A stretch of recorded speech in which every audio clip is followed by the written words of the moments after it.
The voice of reason, James Whale on Talk Radio. I don't want to be, appear completely hypocritical on this, but I lived in Madrid for 10 years, and I attended bullfights out of curiosity. I went many years ago. You're blowing it right at the end of the interview. No. Well, I then saw the light, and I did it more out of research and to write about it. But, Tim, disappointing. We have to finish, not because you went to a bullfight, because we've run out of time. Tim, thank you very much. You could have carried on. I could have kept quiet, but I can't believe you went to a bull at the end of that, and you just come. Embarrassing. It is pretty disgusting. It's like wanting to bring bear baiting back into the city of London, where they used to. A bear would fight another bear. Anyway, I do like it. I do like it when they make chickens dance on hot plates. That is funny. Boxing is a terrible thing. Boxing kangaroos, they love it. Well, no, it's a fat bloke. They cheat though, because kangaroos put their arms round and then kick you. They cheat. They don't know. You can't they don't follow the rules. No. But then neither do wrestlers, Ash. I don't know if you've seen the wrestling match. Well, Ash and I were going to do a tag team together many years ago. Is that like daisy chaining? Yeah. Exactly. We'll be back 7 o'clock tomorrow. Here's Iain Lee. Very messy. The Late Night Alternative with Iain Lee on Talk Radio. We have ways of making you talk. Kaliforniába jöttem. Hát ím egy sztori arról a napról, mikor körülötted hirtelen semmi sem passzol. Most elmesélem kis haver, hogy hogyan is tettem. Hercegettem mi valóhelynek és ez belem.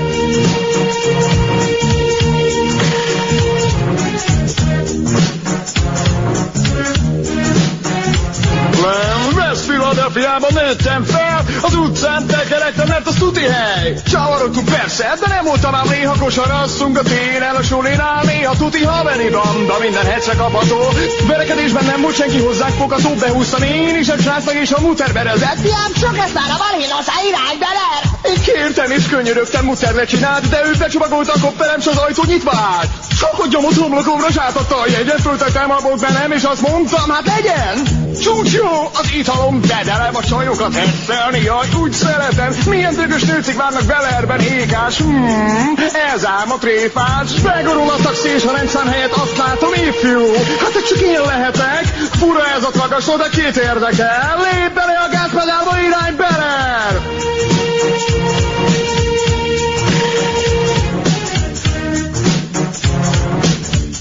Here we go, dear listener. Végre berobogunk oda, hol a rokonak élnek. Fizetem a taxit, de nincs szaga a pénznek. Csudatoti kéró ideje már éppen, hogy Beler ifjú herceg a trónjára lépjen.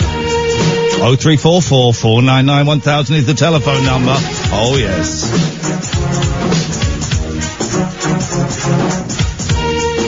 Etc., etc., etc. You get the idea. It's the Fresh Prince of Bel-Air in a different language. It's as simple as that. Late Night Alternative. My name is Iain Lee. Good evening and welcome. Catherine is out there somewhere. Here she comes. Here she come now singing Monet, Monet. There we go. It's Catherine's birthday. She's 53 years old today. And what a wonderful, wonderful job you did while I was away. Yeah. I'm back. I was in Rome for a week with my children. And I'm going to be honest, it was too hot. It was too hot. Can you just talk while I adjust? Go. Yeah, it was too hot for him. I warned him that it would be. I told him that people who live in Rome don't stay in Rome over the August to September period.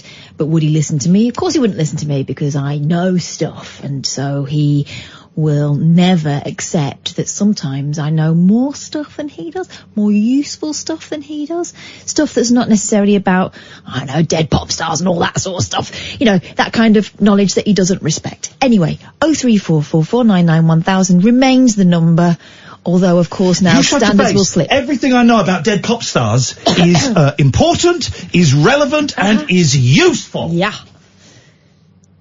When I'm not standing near the microphone, that's kind of when I would like you to keep on. Well, why do you keep jumping up and down? Because I'm trying to get you in shot. Well, what for? They're not going to show me. They're not going to show me. It only shows everyone else up, especially now at my advanced years. Just keep talking. Hello, yes. Oh, who cares if you're in the shot or no one's going to show it. They're not going to show it. Here's the thing about Rome. 0344 499 1000 is the telephone number. It's a bit meh. It's a bit boring, Rome. It's What, the really cradle boring. of civilization? It was, no, it's not actually, it's the Greeks. Well, they would argue that, yeah. Well, no, they would argue it. The Romans stole everything they know from the Greeks. made it better. Yeah, they improved on it, definitely. Yeah. But then it can't be the cradle of civilization. Alright, it's the, It's like the Dr. Raj Persaud of civilization. Oh my. Steals other people's ideas and improves on them. Okay. Isn't it? Well. But Rome, I'm gonna be honest, it was too hot. It was like 34, 35. I don't even know what that means, because I don't know new money. I only know old money, right? So I don't, but I know it's hot. Yeah, warming it. You'd come out at 10 o'clock in the morning, and you just think, oh God, I've got a day of this. So I went to Rome with my boys. We stayed in a nice Airbnb, although it had cockroaches, which you're telling me is like normal in Rome. Classic. It's disgusting. We had pizza. We were in Italy, and we had pizza. And then we had some left over, so we brought it home, and then I went into the kitchen 10 minutes later to get some, open the box full of cockroaches. You're telling me that's normal? You're telling me that's how a civilized country lives? That's excessive. That's disgusting. But you might see the odd one. I have to, well, I say full, there were like 5 in there. Is that a lot? That's not full. I have to write a review of the guy for Airbnb. Just added crunch. Do I mark him down 4 out of 5 for hygiene? This is, you can answer this question, by the way, dear listener, because Catherine, I suspect, is not going to give me a straight answer. 0344 499 1000. First dilemma. Did you tell the man? Please let me ask the question. First dilemma. I'm being nice to people as well, by the way. Apart from me. Just not Kath. First dilemma. Do I write in the review of the place? I mean, if this was four in a bed, right down, yeah. I would be paying like £50 less than the asking price. But do I write in the review, do I give 4 out of 5 and say, there were some cockroaches in the kitchen that ruined some leftover food? I feel I have to share that with people. We're going to write the review live on the air tonight, guys. You can be part of it. I feel I have to share it because I was so surprised when I walked into the kitchen and turned on the light and there were cockroaches scuttling around. Right. And it was pizza that got ruined and probably a packet of crisps that we had, biscuits, cookies that were open. Did you tell the man about the cockroaches, or will this be the first he's heard of it? Well, this will be the first he's heard of it from me, but I suspect he would have known. Well, you don't know that. Well, it might have just happened. Oh, come on. Might have followed you in. I don't think they did just follow me. They didn't follow me in. She's not here. So first of all, do I mark the guy down for the, and we abbreviate them to roaches. We don't abbreviate them to cocks. No, confusion. Cocks all over my pizza. 5. Cocks. I opened the box and there were 5 cocks. There. Cocks rendered my pizza inedible. I turned the light on in the kitchen. I saw all these cocks scuttling away under the fridge. We don't do that, do we? No, there's good reason. I don't know if there is good reason. I'm not convinced the reason is that good. Well, because it's the cock form of the roach. It's a cockroach. It's not a... so it's related to the cockerel. Well, it's the cock of the roach family, okay, yes. We're getting somewhere. The cock of the walk. We're getting somewhere. Yeah. Let's go to, Jake. Good evening, Jake. Hello. Hello, Jake. Welcome to the show. Nice to have you on board. What can we do for you this evening? I just want to say, don't give him a 4 out of 5. Give him a 2. That's disgusting. Oh, hard marking. Me likey Jake's style. Did you say a 2, Jake? Yeah, give that scumbag a 2, man. I mean, there weren't hundreds of cocks everywhere. Roaches, excuse me. You don't want cocks on your food, though, do you? Whether you're going to go back to it or whether you finish with it. You don't. The pizza was cheesy enough as it was. Exactly. You don't, but, I don't know, right? It was an Airbnb, it was an apartment, it was an old Roman, building, not that, not like 2,000 years old. But, are cockroaches, normal in that environment, Jake? I don't know. I've never been, but surely there's got to be some sort of pest control. I mean, my missus from Hong Kong, she says they fly over there. So But yeah, that's it. Who flies over there? The cockroaches. Jesus. Yeah, I know, and they're massive apparently. Hey, it's all kicking off in Hong Kong again, isn't it? Oh no, yes, bloody. Oh, I don't want to say anything. Say it. Say it, because I'm thinking it as well. There's going to be dead people soon. Oh yeah. The Chinese are starting to get. The Chinese are being very patient for the Chinese government when I went away, and then I came back. I've not listened to any news while I was away, and I came back today, or came back the weekend. The Chinese are now starting to get a little bit impatient with them. It's because they've got tiny cockroaches. Thank you very much indeed, Jake. 0344 499 1000 is the telephone number. He says 2 out of 5. That seems harsh. That seems very harsh to me. We're going to write the review live on air tonight, guys. Let's go to Ian. Good evening, Ian. Hello, Ian. Hello, Ian. Hello, Ian. Hello, Ian. Ooh, spooky. Spooky. Hello, Ian. Hi, pal. How you doing? I am going to, on October the 31st, I'm going to rent a theatre, and I'm going to put on a show called Hello, Ian, and it's going to be my spooky stories, and they're all going to be true. Dundee. Sorry? Will it be near Dundee? It will be nowhere near Dundee, I'm afraid. It won't be anywhere near. Unfortunately, it will not be near Dundee. No, it will not be near Dundee for reasons I'm unable to go into, but let's just say legal. Okay. Fair enough. Listen, Ian, there's two things. There was a funny thing I was wanting to say, and there's a serious thing I want to say as well. Okay. I'm struggling a wee bit just now because my mum died back in June, just before her 72nd birthday. Mate, I'm sorry to hear that. And my little brother committed suicide 2 weeks ago. Oh, so, Ian, mate. I know. I don't want to bring the show down. No, don't worry about bringing the show down, but bless you. You know what it is, Ian? It's listening to your show that's got me through this, and listening to Kath last week was really nice. It's just a wee bit difficult. You know what I mean? It's only me and my dad now. My brother was only 43, and he hung himself. And it was just, I should have been going to see him on the Thursday, but his girlfriend found him. Oh, dear. So it's, you know what I mean? It's just been a wee bit difficult. Well, there's the understatement of the year. Yeah, a wee bit difficult. Really, bless you. To lose, obviously, to lose. For me, it was my mum, my brother, and me, and now it's just me. You know, my dad always divorced my mum back in 1989, I think it was. Yeah, so it was just me, my mum, and David, my brother, sorry, and it's all of a sudden it's like you're suddenly on your own, and it's all I don't know. I don't know what I really want to say, but if anybody else is going through this kind of thing, if people could just maybe speak to somebody about it. I've been dealing with it myself, and just kind of because my dad's not too well either, so there's just so much to have to sort out. Oh gosh, the business side, the forms when someone passes, my God, a nightmare. Solicitors, and it's just like, it goes from, your life's happy and your life's great, and then all of a sudden, in a matter of like basically 4 or 5 weeks, it's gone from everything's perfect to, God, what the hell do I do? This is,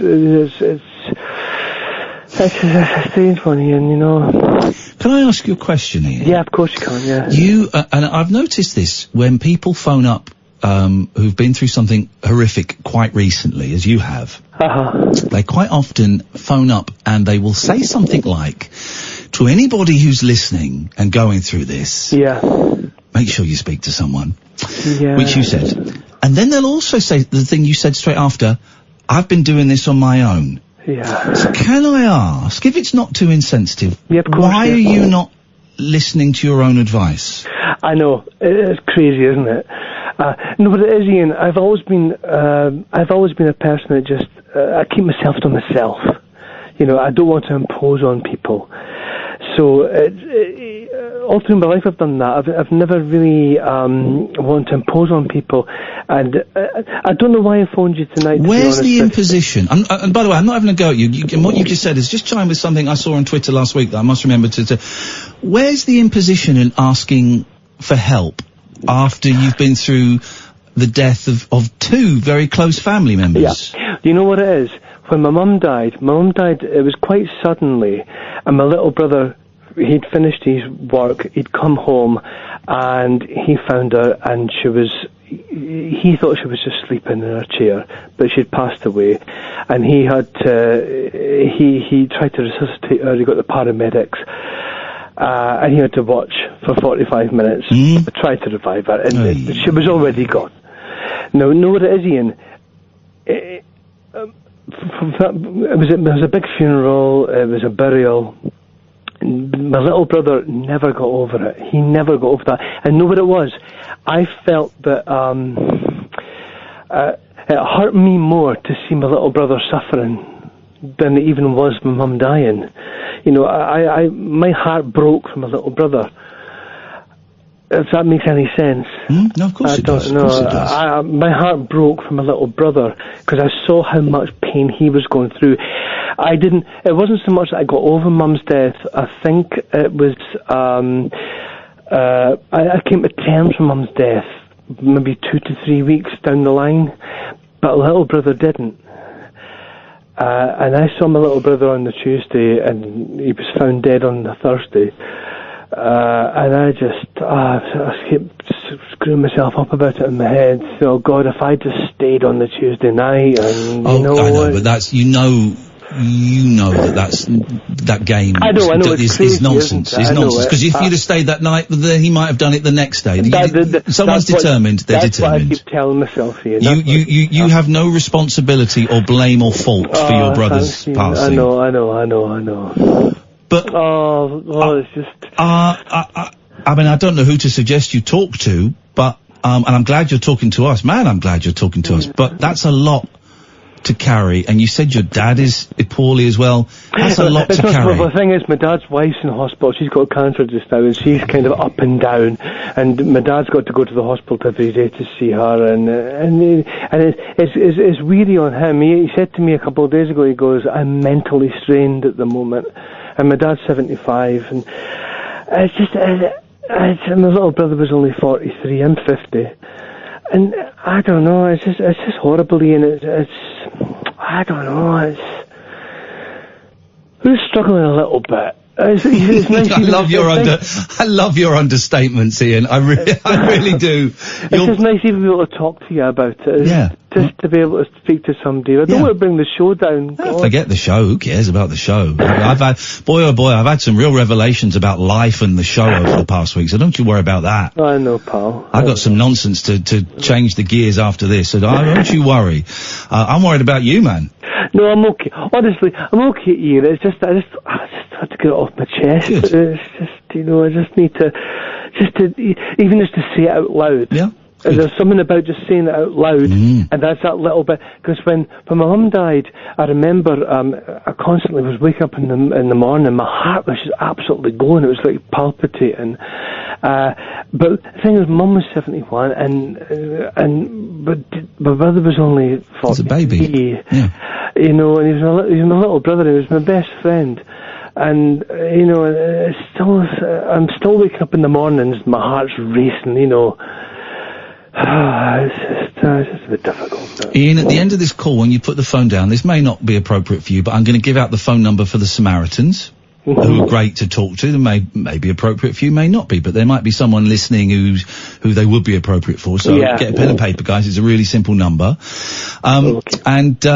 I invite you to call back anytime you want. Never, and this is to everyone, never worry about bringing the show down or changing the vibe of the show. That's my problem. And I've always got something I can flip it on the other side. So never worry about that. Your health, Ian, is more important than this rubbish, alright? Thanks very much, Ian. Give us a call again soon, mate. I tell you what, your show keeps me going. I love listening to it. Thank you, man. And your calls keep the show going, so you keep speaking to us, alright? Okay, pal. Thank you, Ian. Thanks, Ian. Cheers. Bye. Bye-bye.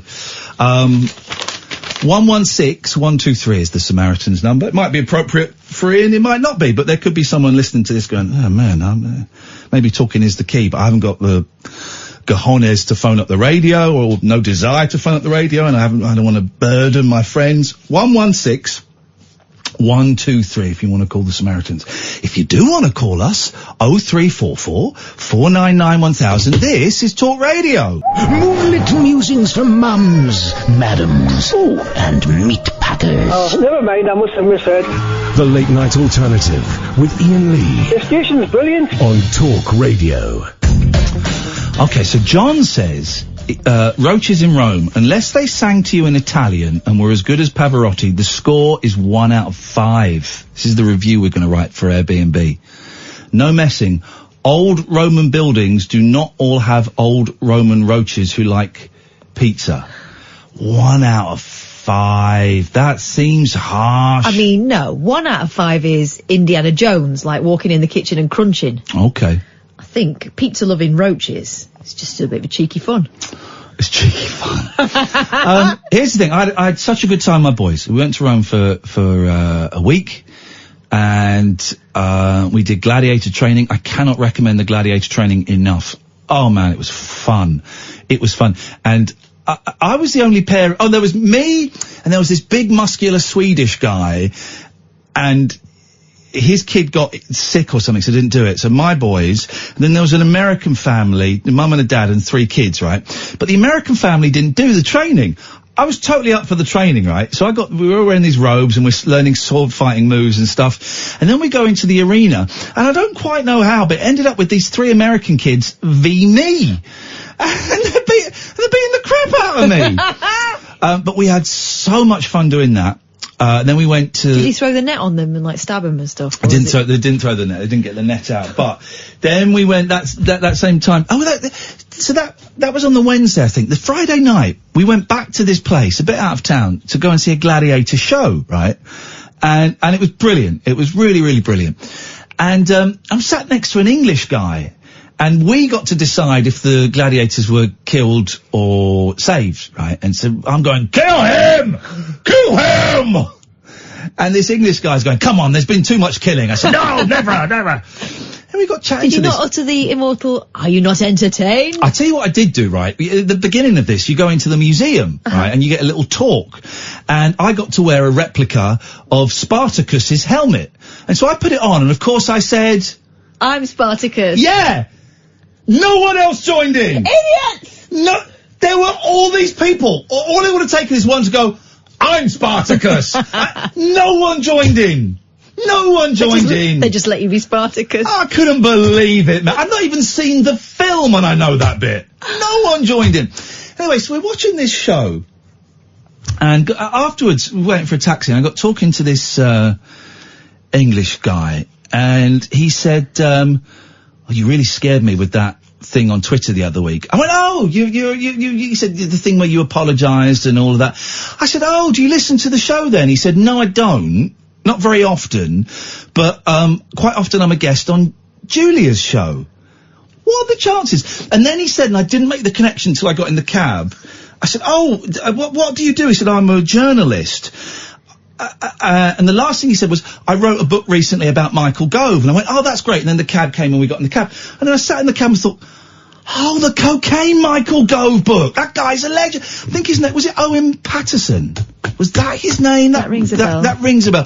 But what are the chances of being in a gladiator show in Rome, and the guy next to you has also been on this Tin Pot radio station that no one's ever heard of? He's actually been on the station.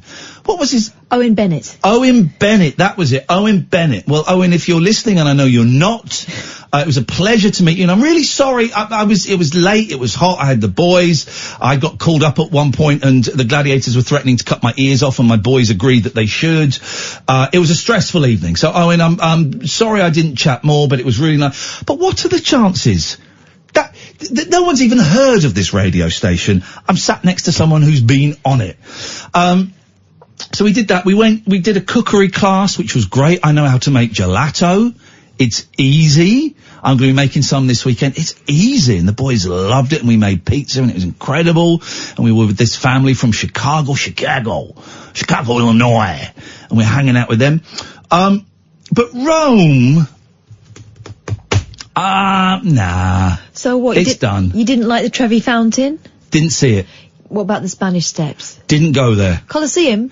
Yes. Now, the first time you go, 0344 499 1000, Alan, I'll come to you in a minute. First time you go past the Colosseum, the Colosseum was 10-minute walk from us, and you came out of our street and turned right. Oh, look, lads, it's the Colosseum. And we got one of those open-top tour buses, and look, flipping it, it's the Colosseum, it's the actual Colosseum. And I booked for us to go in the Colosseum on Thursday evening, 5 o'clock, when it'd be cooler, because it was hot. It was too hot. And there'd be less people. So we got to the Colosseum, and I had a little bit of argy-bargy getting in, because I bought a pre-booked ticket, which meant you could jump the queue, but actually it just took you to another queue. And I had been told you didn't need tickets for kids, right? So I got there, and the first guard said, where's your tickets for kids? I said, there's 7 and 9. Oh yeah, you don't need ticket. In you go. I said, right. So then we're queuing up. When we go through security, I mean, really, who's going to bomb the Colosseum, really? Then we have to queue up to scan your thing. And we queued up, and and we got to the front of the queue, and she went, where's your tickets for the kids? I don't need them. They're 7 and 9. Yeah, you do. I said, no, I don't. Yeah, you do. I said, I've been told I don't need a ticket. She goes, yeah, you need a pass to get them in. I said, right, how much is that? She said, it's free, but you've got to go back there. Okay, fine. So I went back to get the pass to get them in the Colosseum, and the guy said, okay, not a problem, that's free, that's €4. I went, what? He said it's free, so that'll be €4. What? 2 each. I said, right. And it's £4. It's £1 to the euro now. Or it was, isn't it? I'm gonna kill you, Simon Scott, you piece of shit! What? Who's this Simon Scott scumbag? Iain Mental turns you off after 2 minutes. Kath, great, you're absolutely crap. Well, I'm going to find you, Simon Scott, on Twitter. What's your handle? I'm going to find you. I'm going to track down your IP address, and I am going to find you, and I am going to destroy you. You've got pictures of boats. Right, Simon Scott, pictures of boats. I'm going to find you, and I'm going to kill you. So... Seems like quite a reasonable man. He's a scumbag. He's a piece of trash, and I'm going to destroy him. So, 0344 499 1000. So, I ended up with me going, it's not free, is it? Yeah, it's free. It's €4. I said, well, €4 isn't free. Anyway, we got in, and I walked in and went, whoa, it's the Colosseum. And after about 10 minutes, I was bored out of my brain. It was boring. It's impressive. It's a lot of scaffolding. It'll be great when it's finished. It was boring. And because during our little afternoon siestas, we watched Jaws before we left. We watched Jaws 2 one day, Jaws 3 next day, Jaws 4 the day after that, and then we watched Sharknado, right? My kids are really obsessed with shark films at the moment. So we're walking around the Colosseum, and the whole time the boys are arguing how the Jaws theme goes and whether Sharknado could actually happen. Now, I don't know if you've seen the movie Sharknado. It was such bad special effects that my eyes couldn't even work out. I couldn't even see it because it's like really cheap CGI. It was just so bad my eyes couldn't adjust to the gloom. But the premise of Sharknado is there's a giant tornado that sucks up like hundreds of sharks and then fires them off into, I think it's Los Angeles. It must be because a guy gets killed. The tornado whips up the Hollywood sign and a guy gets killed by one of the letters in Hollywood. And then it fires these sharks off into the street and they eat people. How could they? They'd probably just land badly and hurt themselves. No. There's like water everywhere. It's flooded and stuff like that. Oh, right. So they're going along the streets, swimming. They're going along the streets, going like Rodeo Drive, swimming and stuff. And so my boys are arguing whether Sharknado could actually happen. Yes. And they're singing Jaws going, da-da, da-da, da. Okay, that's not how... The opposite of how it goes. Exactly. And, I thought the Colosseum was rubbish, actually. I thought it was rubbish. Yes, all right, it's nearly 2,000 years old. Yes, it took 20 years to build. There's no flaw there. Sure, it was great. You know when they put the thumbs down to kill them? That's not how they do it. It will be an open palm. And they didn't do a thumbs up to save them. The thumb would be in the hand like that. So that's all nonsense. It was boring. It was boring. I didn't go to see the Sistine Chapel. I didn't go and visit the Pope. It was boring. And I think I am done travelling. Done roaming. That's what you should call your house. Okay. Standards have slipped while I've been away. I'm going to raise them again. We're not going to allow jokes like that. I'm done travelling. I'm bored of it. On the third day I was thinking, I really want to go home now, sleep in my bed and eat my food and not have cockroaches running around. And, I think I'm done. If I can't be impressed by the Colosseum, and if I'm in the same city as the Sistine Chapel and I can't be bothered to go, right? I couldn't be bothered to go, right? What's the point? It was too hot, though. It was too hot. Day 4, we're eating in McDonald's. We're eating in McDonald's in Rome. Best meal all week. There's no point in travelling. Honestly, it's done. Absolutely, I'm finished. Never going anywhere ever again. That's it. 0344 499 1000. I need your help writing a review for Airbnb. There were cockroaches running around the kitchen. Do I give it a 4 out of 5? Do I give it a 2? Do I give it a 1? Like someone has suggested? Want to know the first horror film you've ever seen? Just because people are talking about horror films on Twitter for some reason. I don't quite know why, but we'll talk about that. Anything else you fancy as well? 0344 499 1000. The late night alternative, weeknights from 10 with Iain Lee and Catherine Boyle on Talk Radio. Unmissable late night radio with the original king of unconventional conversation. Make contact with Iain Lee. The late night alternative with Iain Lee on Talk Radio. So our friend Catherine Paul Scoynes has sent me 2 messages, one publicly and one privately. I'm guessing I can read both of them. Well, why would he send it privately otherwise? Exactly. So Paul Scoynes, who I used to work with. So I've asked on Twitter the first horror film you saw, right? And he wrote The Thing, which is a great film, by the way. I was at my mate's house, aged about 8 or 9, having a sleepover, and his brother made us all watch it. I hid behind the sofa and had to call my folks to take me home. I suspect it is the way I am about horror films now, most of my behaviour in life, right? But then he sent me a private message, right? It says, did I ever tell you the story about me going to see 28 Days Later in Milton Keynes on the late showing and then coming out of the cinema at about 2 a.m. and there being nobody around and me only being able to hear police sirens and literally not sleeping for 2 weeks? Because that absolutely happened. That's how bad I am with horror films. I was listening, there's a podcast I've been listening to and I quite like it. Although I invited them on the show and they didn't reply, so they're scumbags as far as I'm concerned. How did that get played? And I'm a little bit tired of podcasts that talk about how crap things are. There was one I listened to for a while called How Did That Get Made? And it just took the pee out of bad films. It's an easy one to do, and I get why people like it. And this is about bad video games. And I'm enjoying listening to it. But I kind of think, well, let's celebrate stuff. Anyway. And I can't remember the names of the people that host it. But the woman that hosts it, they're both comedians and writers, and they're really funny people, actually. But the one I was listening to today was telling a really horrible story about horror films. And she said that when she was in kindergarten, so that's like nursery, that's like 4 or 5 years old. School, yeah. She said, this is horrible, there's no joke to this is horrible. She said that when she was in kindergarten, when it was nap time, the carers, the worker, wherever they were, would show horror films. What? Like Chainsaw Massacre horror films to the kids. To scare them. No. Yeah.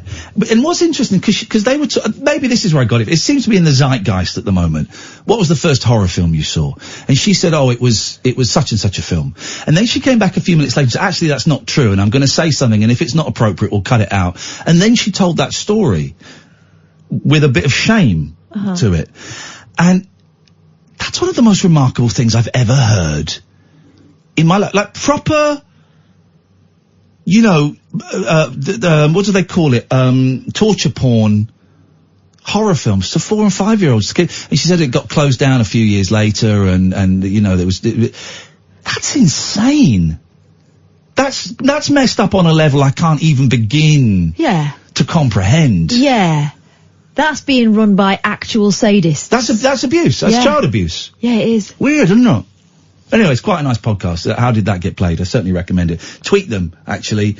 HDTGP pod.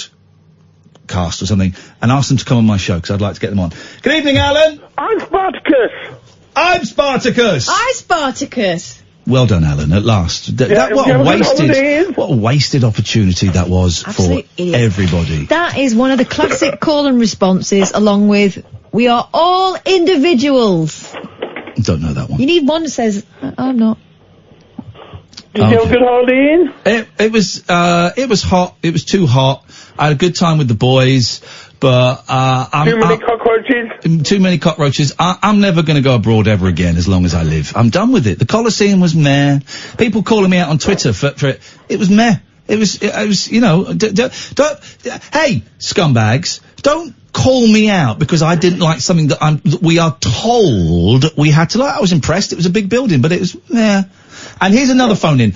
Lowbrow things you've done, and I did this on Twitter, and we got a lot of response. Lowbrow in highbrow places. Like I said, we were in Rome. We could have gone to the Vatican. We could have gone and seen the Sistine Chapel. We could have gone and sat on the Spanish Steps and got arrested by the police. Instead, we chose to watch Jaws 3 and Jaws 4. What have you done, lowbrow in highbrow places? 03444991000. Go on, Kath. I remember. Yeah. I remember when we were in Havana on honeymoon, we watched Mythbusters. There you go. You see, absolutely perfect. And by the way, Jaws 4 is significantly better than Jaws 3. Is it? Yeah, it That's is. the revenge one, right? Where Jaws' mum's quite cross. Jaws' mum follows Brody's wife to the Bahamas, and Brody's wife has a psychic connection to the shark. Whenever the shark comes out of the water, she sort of freezes, and Michael Caine goes, "Here, girl, what's wrong?"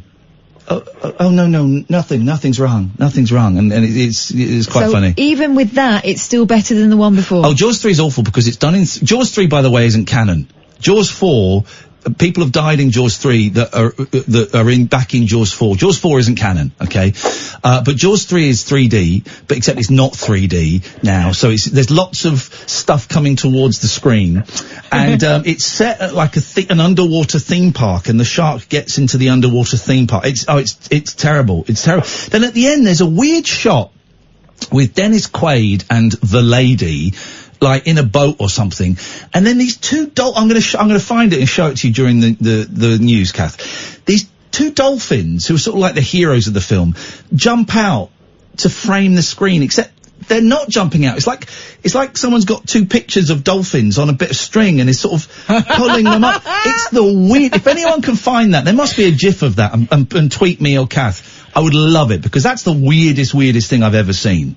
Anyway, Alan, what can we do for you? First horror film I ever saw. Excuse me? First horror film I ever saw. Yes? The Fly with Jeff Goldblum. Okie dokie, now that's a movie. I was 6 years old when I saw it. Oy, oy. Well, I mean, is it a horror film?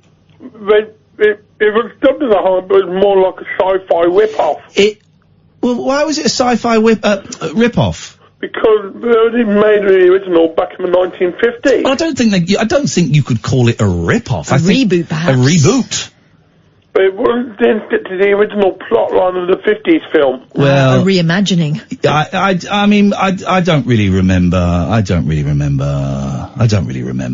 But of course, we, Catherine and I were very, very lucky to spend some time with the great man himself, the Fly, Mr. Jeffrey Goldblum. And we actually asked Jeff what his memories were of the Fly, and this is what he said. So he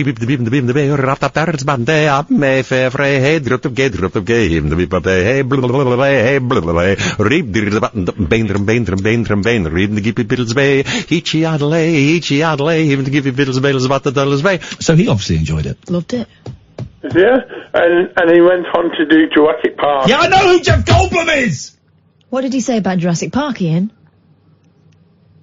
Grab pussy! Kick off your slippers. Don't go to bed. The party is just starting. You can sleep when you're dead. The Late Night Alternative with Iain Lee on Talk Radio. Your first horror films? My first one? Well, Texas Chainsaw Massacre. I remember my dad getting a pirate copy of it on Betamax, and I would have been about 8 years old. And I remember saying, "Oh, can I watch it?" And my parents both got quite angry and said, "No way." So instantly I'm interested in it. And It's a film that I've kind of been not obsessed with, but I was obsessed with it for a while, actually, in my 20s. Again, it was still illegal, so you had to buy a bootleg copy of it in Camden, and I can't watch it now on DVD because the quality's too good. To me, it's got to be done on a really bad 5th generation copy. Anyway, and I remember I went to bed and they watched the Texas Chainsaw Massacre. Have you ever seen it, Catherine? No, I don't think I have. Some movie. I mean, it really is, it's a masterpiece of the slasher genre. It's something else. I mean, it's sloppy and it's cheap, but it's something else. And, the last 25 minutes is all screaming. It's all screaming. It's a guy called Leatherface, who is this brain-damaged son of this cannibal family. And Didn't really stand a chance, did he? No. And his face is called Leatherface because he wears, like, the face that's been chopped off of someone. He wears it as a mask. Oh, blimey. And he has a butcher's apron, and he's the guy with the chainsaw. I know what he looks like because I've been chased by him. Sorry? Yeah. When? What? I went in this, like, haunted house thing in Spain. Jesus. I went in it twice, like 2 years apart, and I knew what was coming the second time, and I still went in, even though I begged, please let me off, I don't want to go in. And you go through various scenarios, so you first go in and it's sort of, you have a monk who lets you in and says, don't touch anything and nothing will touch you, do not run, do not shout, do not scream, go through quietly. Anyway, it sort of builds it all up. And it's basically loads of people jumping out at you, dressed up as the various things. Well, Dracula, I had to go through, Lord Vampire, as Legoland would have, you call him. They set up, like a theatre, a hospital theatre, so it's like coma. I had to walk through a refrigerator full of hanging bodies. Then you go through the poltergeist girl's room. Wow. Also, Reagan's room in The Exorcist, and at the end, you get chased out by Leatherface. And I got thrown to him, and I was wearing a flamenco. I forgot about that. I was wearing a flamenco dress. It's quite hard to run in, and I got my leg stuck. And he put his. Ooh. He put his. Oh no. He did. He put his chainsaw right between my legs. Up by your fanny? No, because I wasn't. It was like between my feet. Oh, all right. Well, that's okay. Yeah. Well, it was quite. No. I was upset about it because I was trapped. But Chainsaw Massacre. So the last 25 minutes is him chasing the one surviving member of this teen in a flamenco group. Dress, yeah. Okay. I mean, there's a great scene in it. There's a guy in a wheelchair that can't escape. Straight down the middle. Way-ya! So he's chasing this thing, and the 25 minutes is literally her screaming because I think she's gone insane because she's been held prisoner and has been tied to this. Anyway, she's 25 minutes, and I'm in bed as an 8-year-old, and they had it loud. Yeah, and you could just hear the screaming. And it went on and on. Hang on a second. Chainsaw Massacre ending. Let's see if we can, here we go, it's this. You can make us stop. No shit. Shut your mouth. Hang on. I just can't. Hang on. No.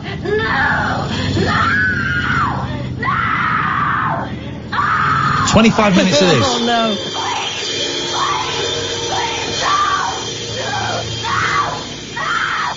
Oh my god, that is actual.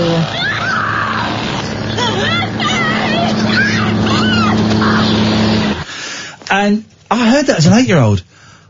I have never been more scared in my life. Even now, I'm in bed and I'm thinking, please make it stop. It's awful. Please make it stop.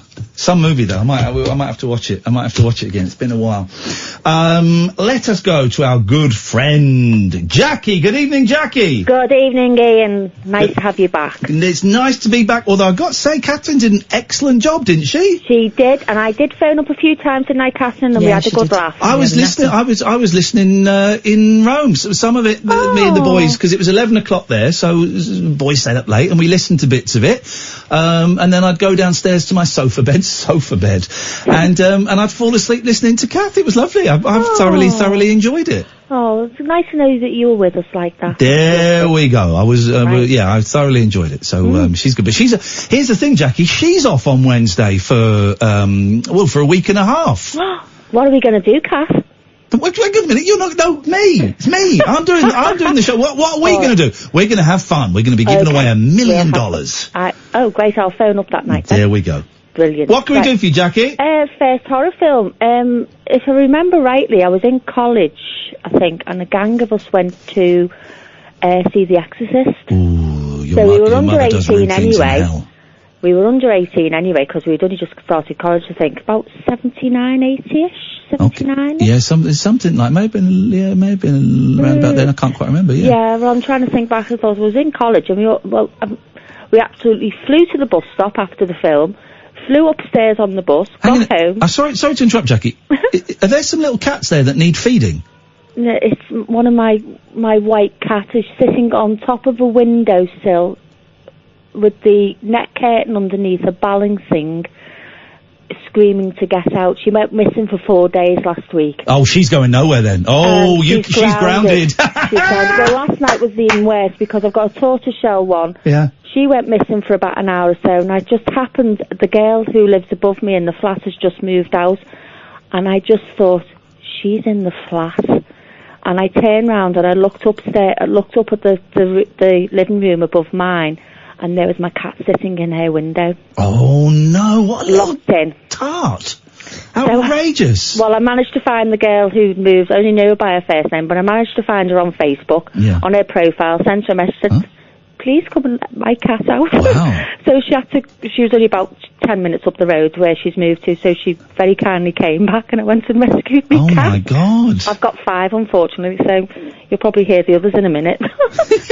Good, I've got 3. I've got 3 cats now, and I'm kind of thinking, I could do another one. I could do... No, stop. No, I don't want to. They're the best. Well, I've got my sons too. Right. There's 2 boys. I've got 3 girls. I've got a Siamese, a white one, a tortoiseshell, a ginger, and a black one. Yeah. The 2 boys are my sons. He said, can you look after them until I get my own place and get back on my feet? And I said, yeah, of course I can, son. That's no problem. 2 years I've had them.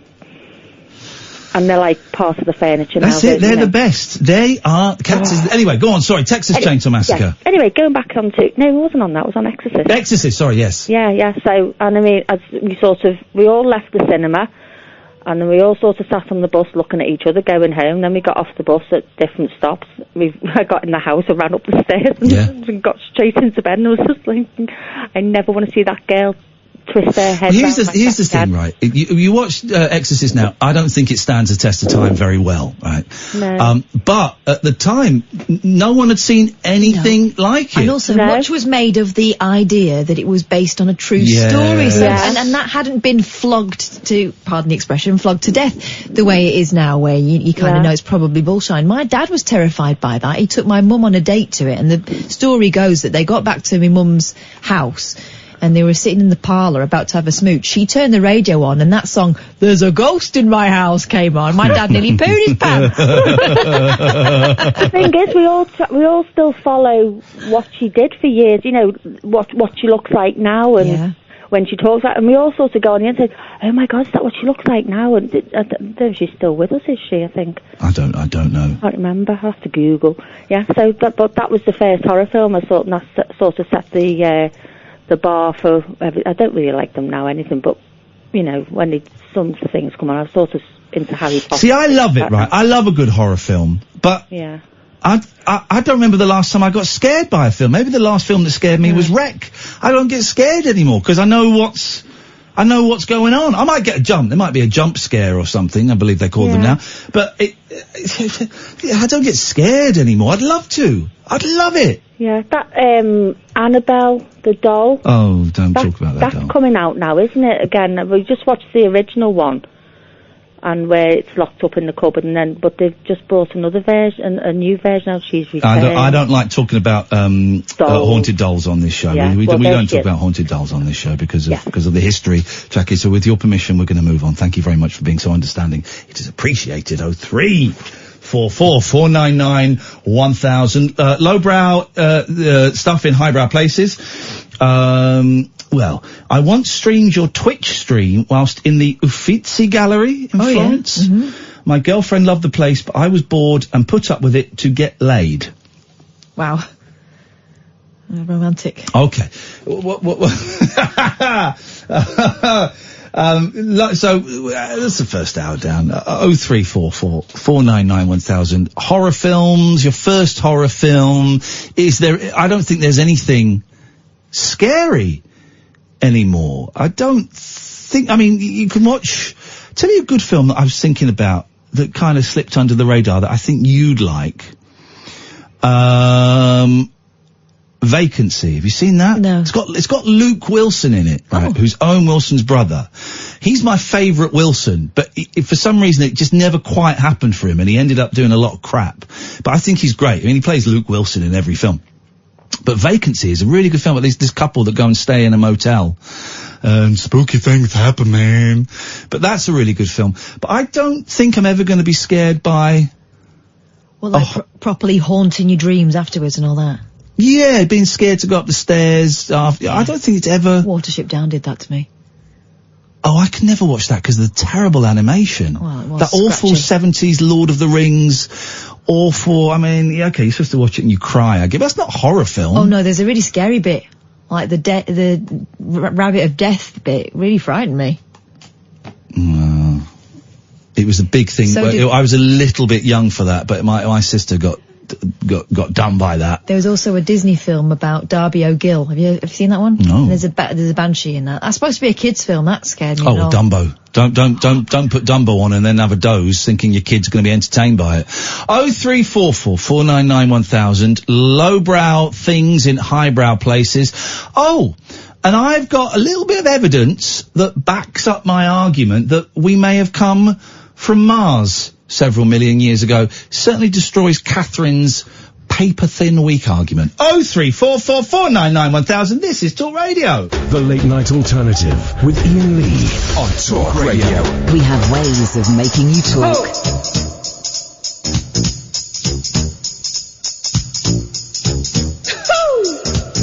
Hey, questa è la maxi storia di come la mia vita è cambiata, capanotta sotto sopra sia finita. Seduto su due piedi, qui con te, ti parlerò di Willy, superfico di Bel Air.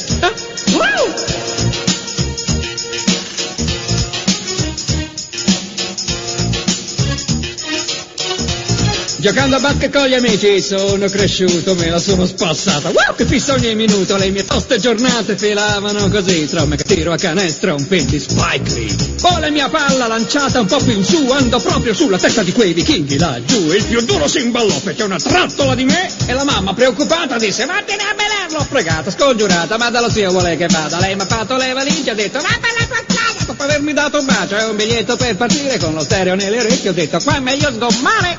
Prima classe, ma è uno sballo, spremuti d'arancia in bicchieri di cristallo. Se questa è la vita che fanno a Bel Air per me, poi tanto male non è. Ho chiamato un taxi giallo col mio fischio collaudato come Formula 1, mi sentivo gasato. Una vita tutta nuova sta esplodendo per me. Avanti a tutta forza, portami a Bel Air! 0344 499 1000.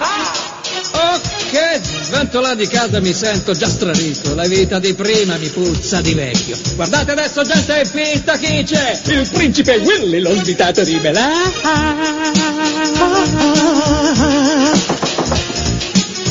0344 499 1000, the Late Night Alternative with Iain Lee and Catherine Boyle. It's a late night phone-in show where you can call in about absolutely anything you want. 0344 499 1000. We got Roger, we got Pablo, we got Sadiq. Very quickly, we got some shows coming up. I forgot we got a show coming up quite soon, the 7th of September, which is less than a month away now. We're in Bath at the Rondo Theatre. 38 tickets left. Please buy. Come and see me and Catherine. We're doing the Rabbit Hole, in Bath on the 7th, Saturday the 7th September. It's a 2-hour show. And as always, we stick around afterwards for half an hour or so, have pictures done and, whatever, come and say hello and it'll be nice to see you there. Or in November, I think it's the 7th or the 9th of November. I can't quite remember. We're doing the Rabbit Hole show live in Brighton. That's just gone on sale. So the ticket is a small venue, holds 60, and it's really helpful to us if you buy the tickets early. because it means we know that it's worth doing. If we get too close to it, people like to buy tickets, like the day before, and it kind of doesn't help us. So if you can, that would be great.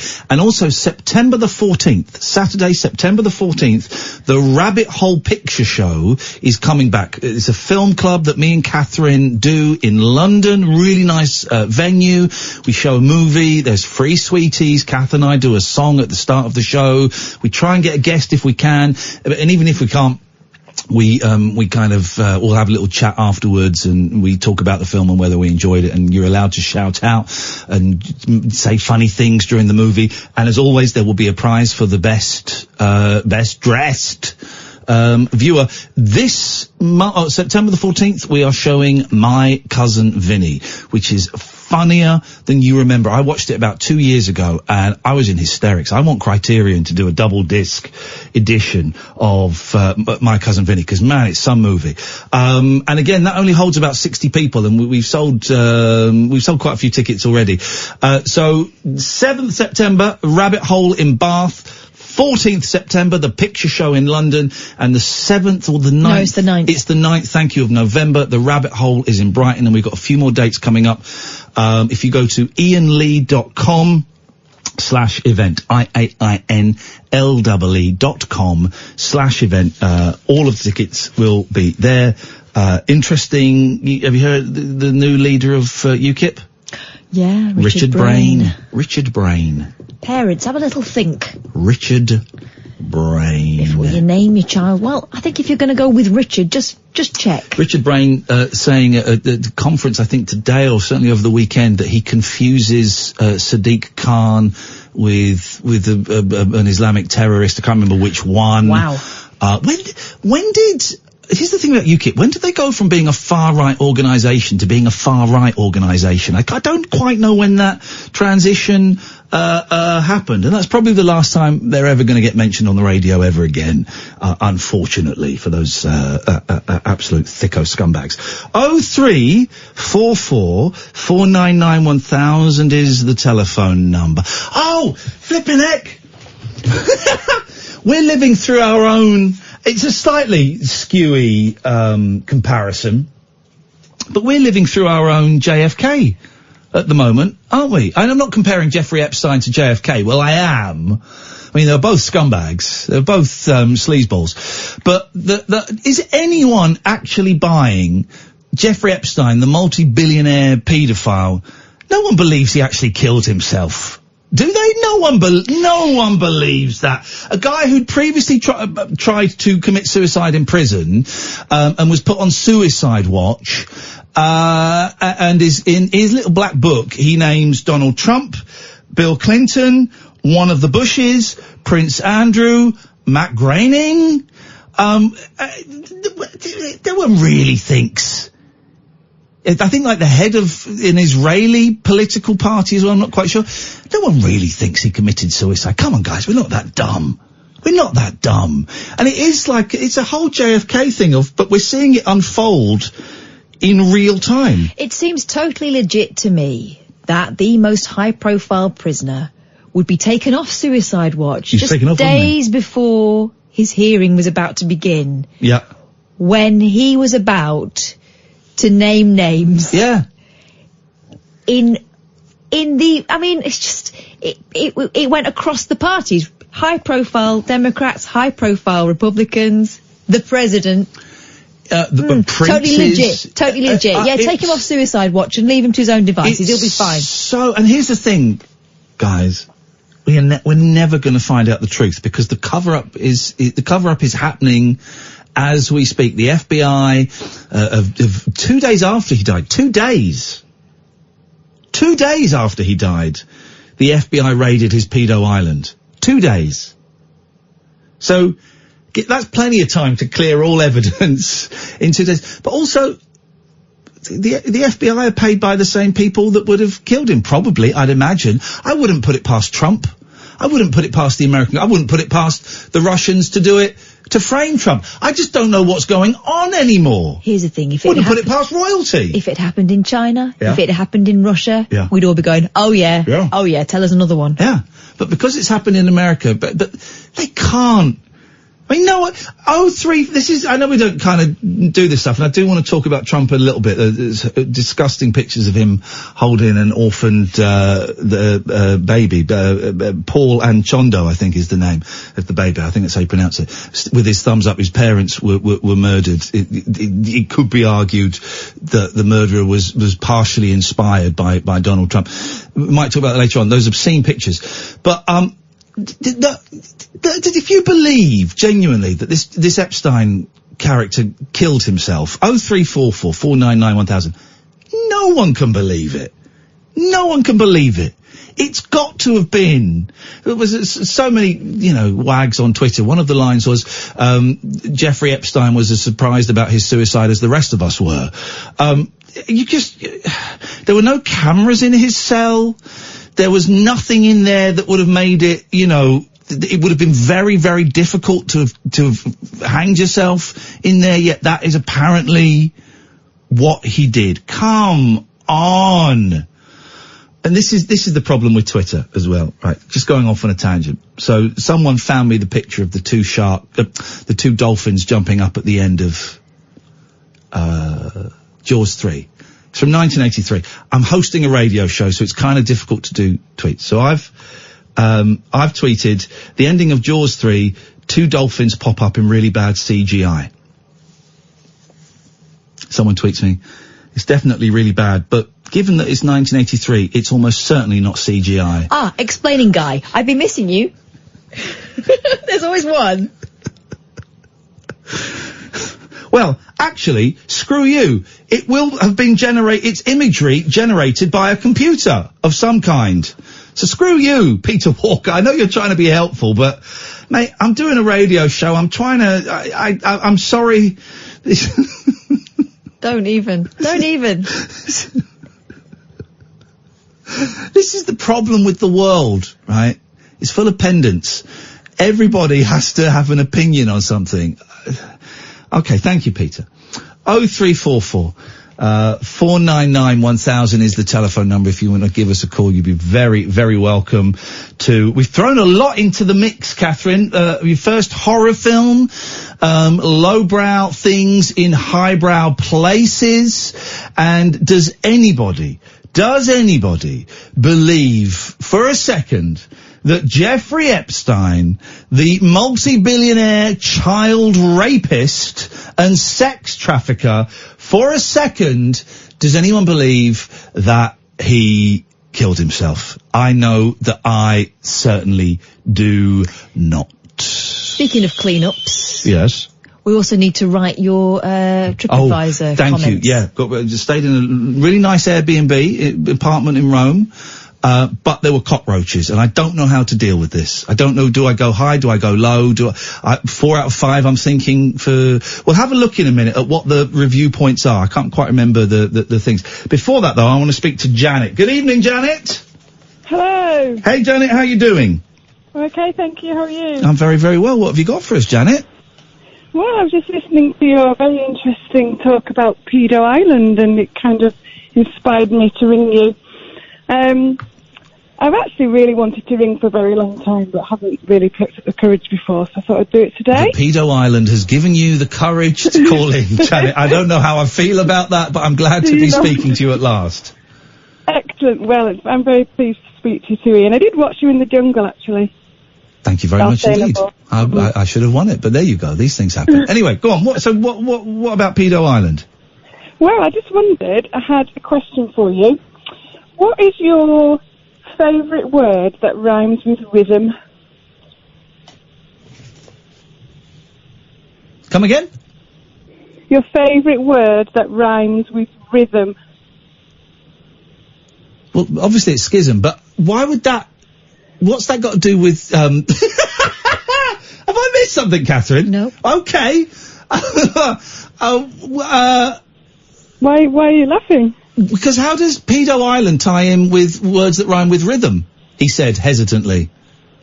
You could ask me what my favourite word is that rhymes with rhythm. I'm not interested. Okay, go on. All right, I'm going to go for it. I'm going to be the sucker that walks into the custard pie on the face. What is... I'm going to regret this. What is Your favourite word that rhymes with rhythm. Well, it is jism. Okay. Do you genuinely think that that's acceptable when we're talking about paedophiles?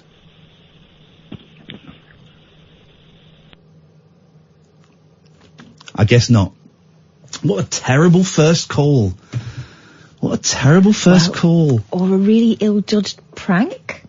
No, a terrible first call. Do you think? Yeah. Hey, listen. If she hadn't have linked it to the island, if she hadn't have linked it to that story, okay, that's a fine, you know, it's a slightly below average prank call.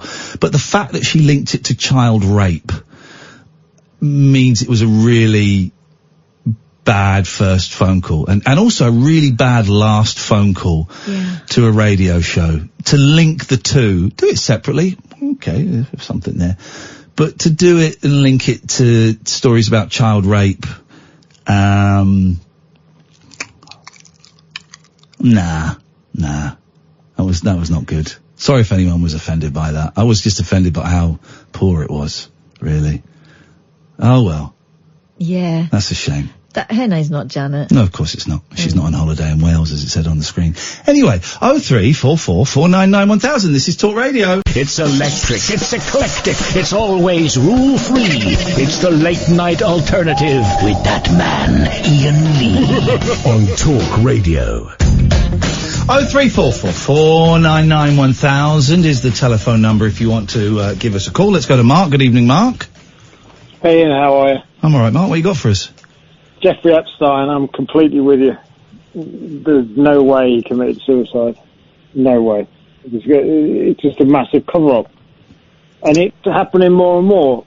I mean, I don't know much more about the case other than say it's definitely... I'm sure it wasn't suicide. Like you said, he's in the prison cell. How could he even get anything to commit suicide? Now, I saw earlier on, let me see if I can find it, inside Jeffrey Epstein's cell. I saw a thing,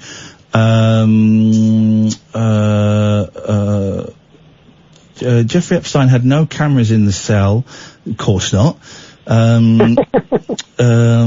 Cameras are, here we go. Oh, go away, pop-ups. What is this with pop-ups? Stop popping up. Cameras are focused on the areas outside the cells, but not inside.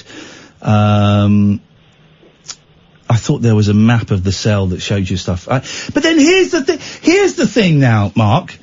Supposing, just for a second, right? Supposing he did kill himself, right? Supposing he did. We now live in such a world that no one trusts anybody anymore. But no one trusts the Russians. Was Brexit because of the Russians? Was Trump because of the Russians? Go on, Catherine. We don't believe the experts. No. We don't believe the experts have been poo-pooed. We don't believe the lamestream media. No one's, who do we trust? All right, let's look at it. This is a man whose career, life, reputation, all been blown up. His life was over. He had every reason to kill himself. Yeah, but he also had every reason to bring some of the most then everyone had the reason to kill him. I don't know, man. Here's the thing, Mark, right? This is 20 years from now.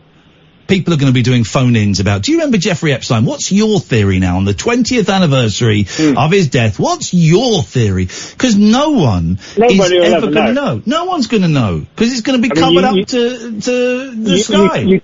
With this whole thing, you could go a lot deeper about other things that have happened in the world that some people think are complete conspiracy theories or not. I mean, I've got opinions on other things specific to the US. But one thing that there was a documentary on, did you ever see the series Making a Murderer about Stephen Avery? Yes, I did.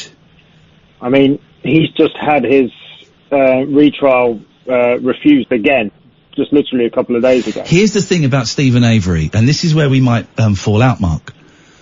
I think he did it. Yeah. I think he did, and I don't remember it too well, so I can't argue the facts and the details that were in the show. But you watched all 8 hours of the documentary? I watched the first series. I think there was a second one which I didn't watch. I watched the first one, and I think he did it. Because you've got to remember as well that documentaries, they can present information any way they want to. And they could have easily made a film that made him look guilty. And they chose to make a film that made him look innocent. And those Netflix crime docs, I'm always a little bit suspicious about them when you start sniffing out the bias. For example, the Staircase doc. Did you see that one about did the guy murder his wife on the stairs, or was she attacked by an owl and all of that? And that was done to make him look innocent, I think, if I remember it. Well, then you find out that he was dating one of the researchers from the documentary. So instantly there's bias there. So I think Stephen Avery did it. I get what you're saying about bias, but I think if you watch the second lot of documentaries, you may slightly change your mind. Maybe you won't. But one of the big parts of the second part was that he now has a lawyer, a mistrial lawyer, and she only takes on cases that she's convinced, one, they didn't do it, and two, that she can win for them. And she's got a 100% success rate up until Stephen Avery. And her independent research into what's her name? I can't remember her name. Right. I can't remember her name. But the lawyer he's got working on it for him, the whole second series could change your mind. Might not, but it could. But I personally believe he didn't do it based upon seeing it all. But when you look at his initial prison sentence of 15 years and then he got out, it just shows you that I think the days of old have gone where you can't trust politicians, police, or anybody. I don't trust any government to not set people up. And I think when you come back to, be interesting if you get time or you got the inclination to watch it to see what you think on the second lot of the Stephen Avery stuff. I'm kind of I'm done with those murder documentaries for now, because I feel like I've seen enough. Her name's Kathleen Zellner, and his new lawyer, and I don't think she has 100% success rate. I'm trying to Google her while I'm talking to you, not to catch you out, but because I like. Maybe I'm wrong. Then. Yeah. She has a very high. She has a very high success rate. She says. Kathleen Zellner has taken on Stephen Avery's case. She's fiercely intelligent and methodical and says she lives for the impossible cases. Her track record is hugely impressive. Zellner has one of the highest success rates for overturning wrongful convictions in the States. Well, that's not 100%. No, okay, fair enough. But it's worth, if you get the inclination to watch anything like that again, it's worth watching to see if it changes your mind. Nice one, Mark. But anyway. Thank you very much. I appreciate the call. I don't think anyone can buy. Thank you, Mark. That Jeffrey Epstein killed himself. No one can buy that. No one could buy it. Did we do the quarter past break? We didn't do it. We did do it. Well, come on, man. Dear God. God, what is this? What have you done to the team, Catherine, while I was away? What have you done? I exhausted them. Dirty cow. Seriously. Wow. The dried husks. Oh, come on now. Shirley, good evening, Shirley. Oh, hi. Yeah, my point is, sometimes we have self-inflicted problems with, sorry there's a bit of echo on here. Can we try and switch the off speaker? Yeah, go off speaker. Is that any better? You sound fine. Is it any better for you? Yeah, because there's just a bit of echo. It's not you. I think I'm into conspiracy. I think it's MI5, but I'll try and make. Well, hang on, MI5 that did Jeffrey Epstein. No, they listen in and muck up your phone call. Okay. Oh, so MI5 are listening. Why would they listen into your phone call? Why don't they just listen to talk radio? Oh, because they don't know it exists. Even MI5 don't know that we're on. Okay, right. Yeah, yeah, with Prince Andrew, we stopped his money from the government. You know, I think it was called the civil list. So that put him in a position where he's got to hang around people with money. Right. and nobody gives you any money unless it's sleazy or they're stupid. Do you see what I mean? Yes. Because, you can't sustain your own lifestyle without a job. Andrew's not got a job. They've taken his money and he's got to find money. So you hook up with people who can... Well, have they taken Prince Andrew's money? Surely he's wealthy, isn't he? No, he only had the civil list money, didn't he? And they stopped all that. Right, okay. For most of them. Yeah. I thought they kept it for Andrew. They're still giving. I thought they were. Well, they've replaced it with a sovereign grant. Okay. He didn't receive civil list funding anymore, but I think he gets this sovereign grant thing. Okay. He does pay tax, and expenses from carrying out official duties continue to be paid by the Queen from Her Majesty's private income. Yeah, that's not going to give you your helicopters and your... I think he'll be all right. Clubs, is it? I don't know, really. But I think that, you end up hanging around with people with money who've got their money from strange sources. Right. So, do you think Prince Andrew killed Jeffrey Epstein? No. He's got the training. He's got the naval training. No, but I think his friendship may it may have been financially. Like when you're a woman, you might cling on to a man who's got money. Does that make sense? Or if you like pop music, you cling on to a pop star who's got money. When you haven't got money yourself, yeah, you cling on to people with money. I get that. Yeah. Of course. And I can see why Jeffrey Epstein would like a prince, the son of one of the sons of the Queen of England, hanging around him. And obviously we have to tread very carefully around what suggestions we may or may not make about Prince Andrew. So Prince Andrew, you say, was hanging around Jeffrey Epstein because he's got no money. So what? Yes, so then now things have gone wrong with the sex thing. Yes. He's now got a bad reputation. Do you see what I mean? I don't think Prince Andrew's ever had a good reputation. Apart from 20 minutes in the Falklands, I think he's always had a bad reputation. Randy Andy, that's what people used to call him.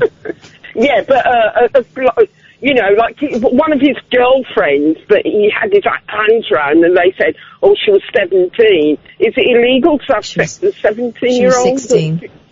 Was she 16? Mm-hmm. Yeah. Yeah. I think it's probably one of these cases. I'm not justifying anything. I'm just saying where you hook up with the wrong company. Oh God, yeah. But I'm trying to work out exactly what it is you are saying. I'm fascinated, by the way, and I'm not having a go.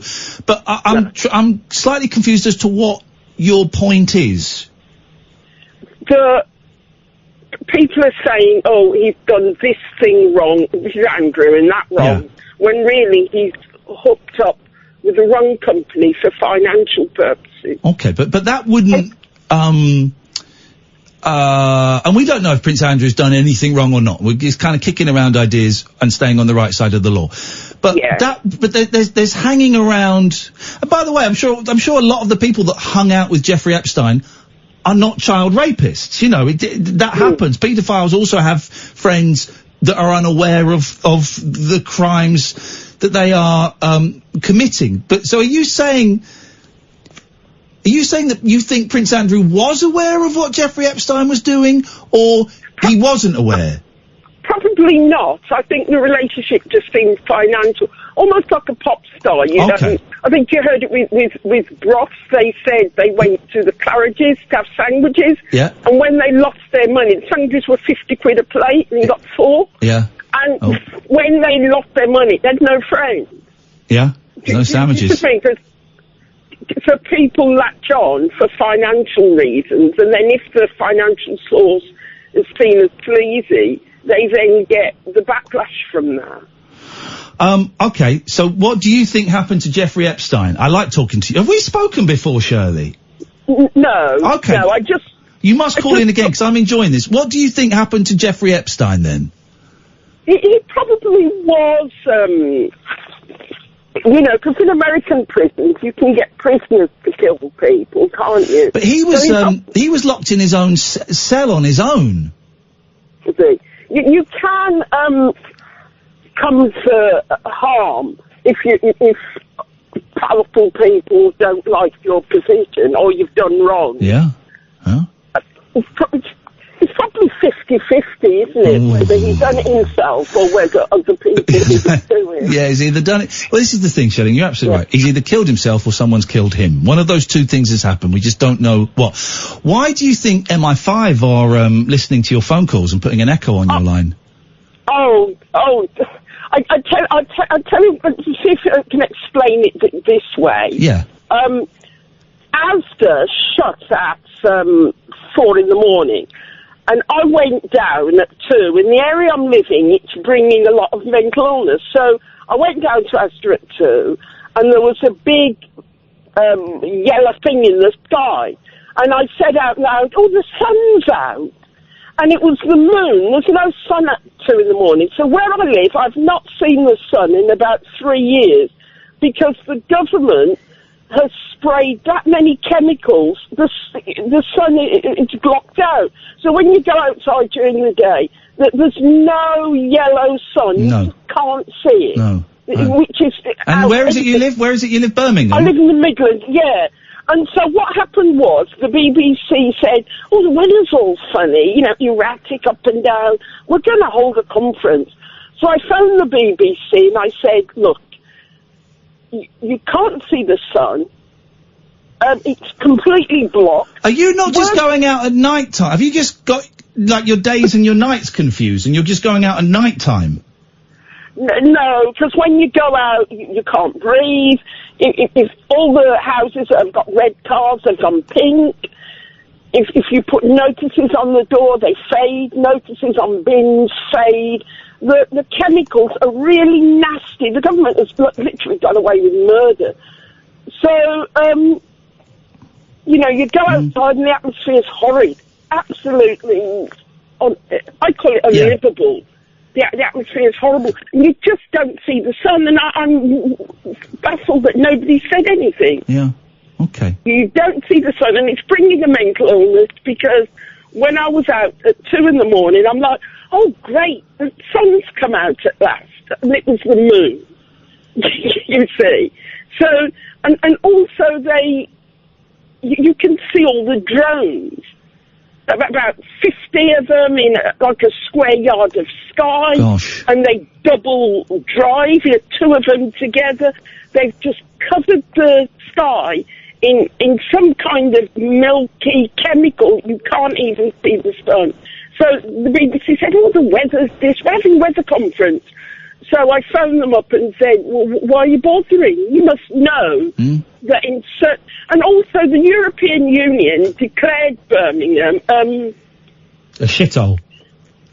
Yes, and a European Union experimental weather-changing area. No, Shirley, when did the EU declare that? I don't know, it was in some kind of publication. Hey, listen, I've got to go, Shirley. It's really nice to talk to you. Give us a call again, won't you? Yeah, I've got these idiots on the line echoing. Yes. They're listening on every phone call. In fact, I wish they had radio diaries. Hey, listen, Shirley, honestly, it's really nice to talk to you. I look forward to speaking to you soon. Bye. Thanks a lot. Bye-bye. I like Shirley a lot. What an interesting call. Thank you, Shirley. And I hope... And that wasn't the answer to the question that you... I don't remember what the question was. I don't remember the question, but I enjoyed Shirley's insight into the world. Everybody is out there. Everybody is out there. And that's what it's all about. We got Roger and we got Pablo. Let's go to Roger first. Good evening, Roger. Good evening, Catherine. I'm early enough to say happy birthday. Thank you very much, Roger. Just gone straight past me. No, I don't know. He jumped over you. No, let's go to Pablo. Good evening, Pablo. Hip hip, how do? Yeah, there we go. How are you doing? I'll come back to you in a minute, Roger. You better have learnt some manners by then, boy. Yes, Pablo, what can we do for you this evening? Well, just talk about first horror film type of things. Yes. Yes, mine was, I completely forgot what it was called now. Oh, jeez. Right, hang on a minute. Let's go back to Roger. Catherine? Yeah. Oh, he's doing it again. No, let's go back to Pablo. Again. Psychomania. It was Psychomania. Psychomania. There we go. Of course. Fantastic. Thank you. That's point one. Point two that's been missed so far in the debate. What was the second part? Okay, let's go back to Roger. What is wrong with everyone? Maybe Shirley's right. I think it's MI5, yeah. I think it is MI5 with their drones. Yes, Roger. Oh, I needed this laugh, mate. And he just dropped a fart there. Okay. Flipping it. Hello, Pablo. Yes, Roger Epstein related things. I think it's very much more of a case of, are you familiar with Adam Curtis? What is everyone going on about tonight? What? Oh, I'm thinking of Richard Curtis. You mean Adam Curtis, the man who makes really long, slightly tedious documentaries? Well, he used to work at restaurants and about dogs that used to speak and things on That's Life. Right, he did that. Okay. But more importantly, the hypernormalization thing, his last very long film, which is all talking about, the way the Russian government have kind of got the people to accept the fact that they believe things are going on, but they assume that it's happening. You can get anybody to believe anything, right? Flat earthers, anti-vaxxers, Brexit. You can get anybody to believe anything if you tell it in the right way. It is simple. I've done it on a much smaller scale, and I've convinced people and wound people up. I've done it on a small scale. But things where people are actually dying, as they are with anti-vaccine propaganda, people will die and put their kids' lives at risk because they believe that... Sorry, I'm laughing at my line about Birmingham being shitter. I don't believe that, but I thought it was a very well delivered line. I'm very proud of that. People will... It's very quick. I said, my boy said something, and I came back with a line, right? And they laughed, and my youngest went, it was very fast, but not very funny. And I went, yeah, I'll take that. That's my act. Anyway, people will believe anything at the end. Catherine? They will, especially if it taps into their feelings of powerlessness. So if it makes them feel like they know something that no one else does and that they can contribute positively by being a banner waver for something, a lot of people will rally to that. Yeah. Yeah. Well, that's it. But I mean, that's the thing with hypernormalization. Basically, it goes beyond that to the point of, people not only just believing what they're told, but people actually inherently knowing that the government or the people who are in charge are potentially up to no good or aren't doing what they say, but accepting what they're told because, they've just fallen into being part of that system. That, it's one of the reasons why often your Secret Service and all that, they're often played out to be quite nefarious in films and TV shows, when in reality, if you think about it, it's the government secret services. If there was an issue with that, they would just put the kibosh on that and say, you can't use us in films. But they allow that to be put out there because people just assume, it's the NSA, it's the MI5, MI6, they're going to be up to that sort of stuff anyway. So when things like Jeffrey Epstein, or when it came out that they were accessing people's computers and their information, people go, we kind of knew they were doing that anyway, so what are they like? And it becomes that, and it becomes that we accept that they're going to do it, so it, when it happens, they get away with it because nobody's bothered to look into it. Well, I've had enough of billionaire paedophiles being murdered by one state or another, and I demand it stops right now. Well, I think they just basically step back and just let them get to it. I mean, nobody has to be personally responsible. That's kind of how this works. Everybody's got something on the line, so if everybody just steps back and lets it happen... Then... I don't know what you mean by that. Well, the reason he was on suicide watch initially was because he was found collapsed on the floor with... Because the first murder attempt was botched.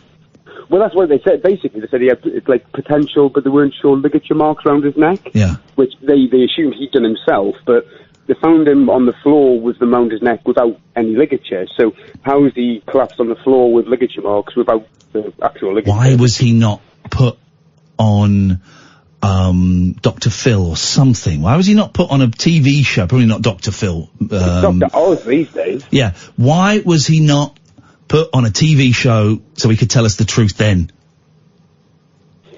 Well, that's Here's my prediction. He ain't going to be the first person that gets bumped off in this. There's going to be another death connected with this very, very soon. That's my prediction. Well, the key thing that you said about the island being 2 days after, because the thing I'd read, like initially when he had allegedly topped himself, was that now he's dead, that everything in regards to the court case, it's all accessible, because he's the only person who owns this property, so the government could access his property straight away without any concern. And wipe his hard drive. Well, that's it. Well, exactly. But hey, come on. No one thinks they did a proper investigation into the Las Vegas shooter, do they? Well, no, that's the thing. But it's and obviously with the Prince Andrew side of it, it's, you know, the one thing that, because obviously Epstein's been in trouble for a good 10 years before now with like trafficking and prostitution issues. And everybody else, even Trump, all these pictures they're showing about are from quite a while ago, even though he was involved in some of these parties. But Prince Andrew was still quite friendly with him up until 2015.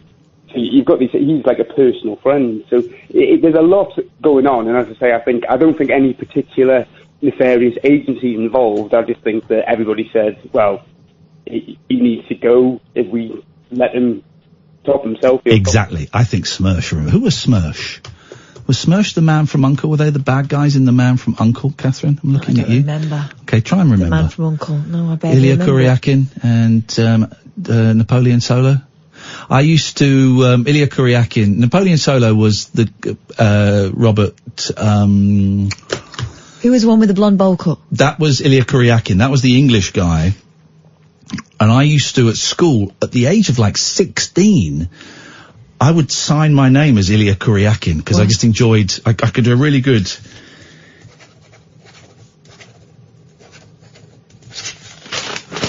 Signature of Ilya Kuryakin. Nice.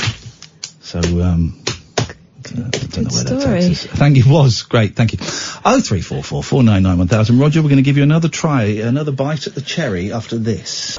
Closing time conversation for tax inspectors, taxi drivers, and taxidermists. Great big talk for the wee small hours. You've been trolling me big time, mate. The Late Night Alternative with Iain Lee on Talk Radio.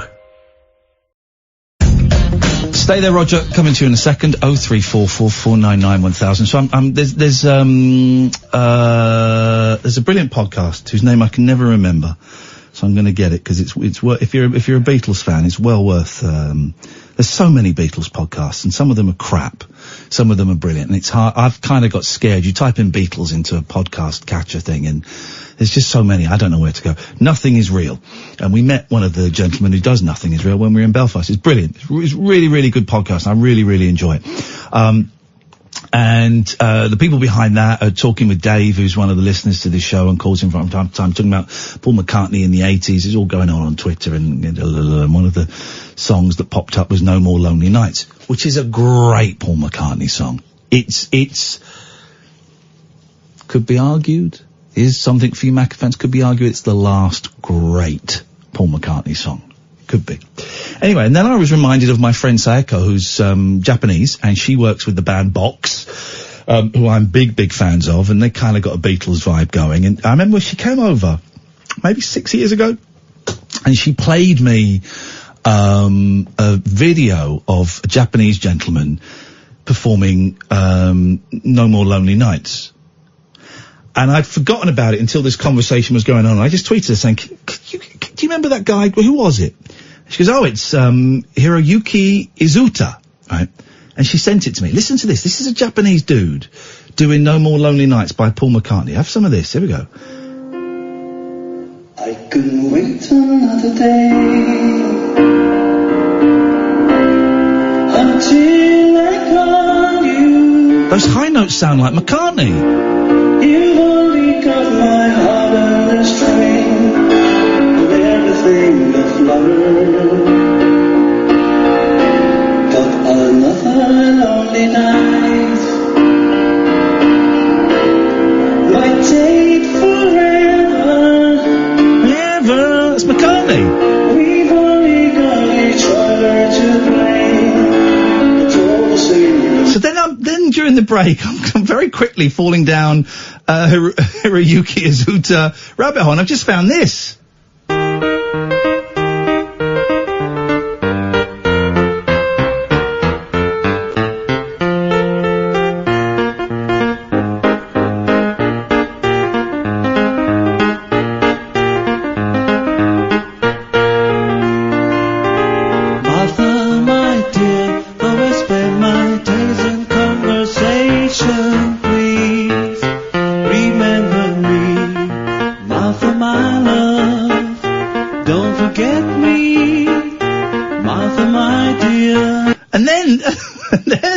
And then I find this. It's just relentless.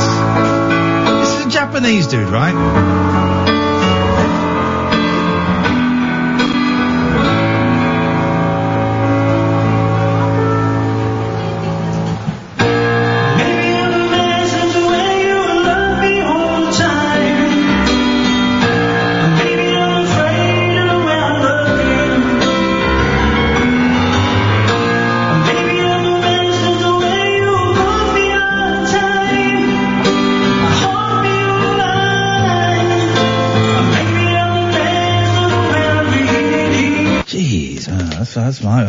It's good, isn't it? So it's good. So good. Hiroyuki Izuta. I'm going to see if I can get him on the show. Here's the thing, right? Quite often, Japanese musicians can sing English perfectly, but cannot speak a word of it. This is what I have found. Yeah, you mimic the sounds. Yeah, phonetically. I'm going to see if he speaks English well enough to come on the radio show. Let's see if we can sort that out. 0344 499 1000. Roger, you're a good sport. It's lovely to talk to you, my friend. I enjoyed watching you play video games earlier on Twitch. What have you got for us today? Well, I had a whole routine planned comparing last week's show to this week's. Here we go. Today's show, but you totally ruined it. I'll ruin your face. I get a 50% chance of getting away with it. I'm going to ruin your face with my fist in a minute if you don't watch out, young man. Kath was good last week, wasn't she? And I don't mean that to sound in any way patronising or anything like that. But what a show! It's the show I want to listen to. It's great. It was fantastic. I was very careful in my words as well, because I didn't want to sound patronising either. But as people say, it's the same show but different. Yeah, exactly. I enjoy. It's a nice vibe. What's interesting, I don't know if this is the way the sound is compressed. Obviously it goes through several computers, the voice goes through computers and it compresses it, then it kind of expands it, and it kind of the stuff is added to it, then it goes up to the transmitters and it's sent out or is listening on Wi-Fi. But Kath's voice didn't sound anywhere near as irritating listening on my phone as it does in real life. Kath, any explanation for that? That was amazing. If you could incorporate that into your real life. Yeah. It's him, Kath. Thanks very much. Thanks, mate. My birthday as well. Yeah, only 7 minutes left, love. And then it's back to being... No, I've got till 2 minutes to 7 tomorrow. No, you haven't. That's not how... But Kath thinks that birthdays work. Are we going to do a whole day or not? Today was your birthday. No. Tell the boys and girls what the birthday card I bought you said. Happy birthday to a total legend, and then there was an asterisk, and it said, oops, I meant Bell End. Oh, I was so thrilled when I found that. But was that from the same place I got your card from? I think it was. Amazon. Oh no. And also, I bought... What did my card to you say? I hope your birthday isn't shit. Because he always moans about hating birthdays. Shut your face. I bought Kath the best birthday present, Roger. I bought her immortality. I've paid for her to be part of the time travel club. And this means... Raggy? Raggy? Are you going to start talking about drones and the sun? No, this means that at any point now, her money is being invested in a fund, right? That means, like, in a few hundred years' time, it will be worth billions of dollars. And when it's worth billions of dollars, the people that have taken the money that I paid for this will come back. It's a genuine thing. I tried to do it before I went on holiday, and everyone kept talking over me. And then the people that have then got the billions of dollars will then come back in a time machine, and they will pluck, I said pluck, they will pluck Catherine from this time and take her to the future when they'll have a cure for all diseases. And I'll read it when we get back from the news. That's what I'll do. That's what I'll do. Anyway, Roger, what you got? Well, yeah, as I said, I've been having trouble sleeping.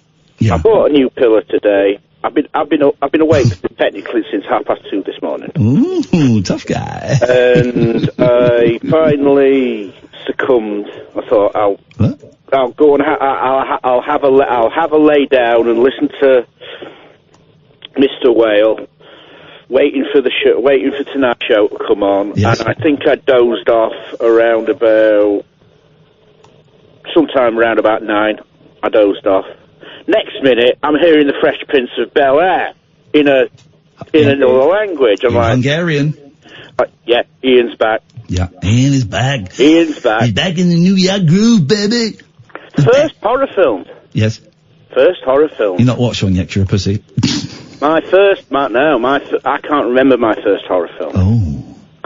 I was a toddler, and my mum was doing housework. I was sat watching TV, and she's checking in on me, making sure I'm all right. And I'm probably about 4 or 5, I guess. Yeah. And what did you watch, Roger? She hears me laughing. Oh. And she's like, "Oh, there's a cartoon. Must be a cartoon or something." Yeah. Next minute, she hears screaming. She comes running into the room to find that the Texas Chainsaw Massacre's on the TV. Oh, what? Chainsaw Massacre's on the TV? Yeah. I don't know whether it was a pirate copy or they hired it, but it was in the video. Oh. I put the video on. Chainsaw Massacre. How to do it. And it's not. Limmy today tweeted me saying I watched Chainsaw Massacre when I was 8. It didn't do anything bad for me. Yeah, mate. Right, sure. And that explains a lot about you, Roger. I can't remember it. I've never seen the film. That reminds me of the story of my first Bluey. Oh, here we go. Mum had been to the video shop to get a film called Dot and the Kangaroo. And now your mum and dad are swingers, and we've established They're that not swingers. before. But obviously, she put the video in and left me to it, and when she came back in, she realised I was watching a Bluey, and they'd put the wrong film in the box. Of course they had, Mum. Course they had. I said, "There's no kangaroo in this yet, Mum." But there's a lot of bouncing. There's a lot of bouncing. Roger, you bring out the worst of Catherine. You bring out her Bluey side, and that's something we cannot encourage. Nice to talk to you, Roger. I hope you're well, mate. We've got James, we've got Catherine, and we've got Keith. We will come to you after the news, because I want to give you a fair crack the whip. 0344 499 1000. What review am I going to leave on air? Oh, you're all right. You look tired. It's because you're old, yeah. What review? Your birthday stops in 1 minute 40 seconds. It doesn't carry on until 5 to 7 p.m. I'm tomorrow. a special girl. Can I do this 2 minutes? Yeah, sure. I'm a special girl. Everyone do what I say. It's my birthday. Special. Really special. Sing. You sing. The Late Night Alternative with Iain Lee on Talk Radio. We have ways of making you talk.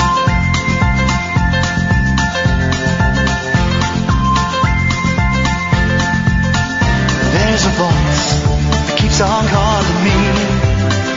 Down the road is where I'll always be. Every stop I make a new friend. Can't stay for long, just turn around and I'm gone again. Maybe tomorrow I'll wanna settle down. Until tomorrow I'll just keep moving on. Down this road that never seems to end. When new adventure lies just around the bend. So if you wanna join me for a while, just grab your hat, come travel light, that's old style. Maybe tomorrow I'll wanna settle down. Until tomorrow, the whole world is my home. So if you wanna join me for a while, just grab your hat, come travel light, that's old style.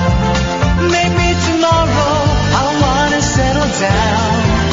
Until tomorrow, I'll just keep moving on.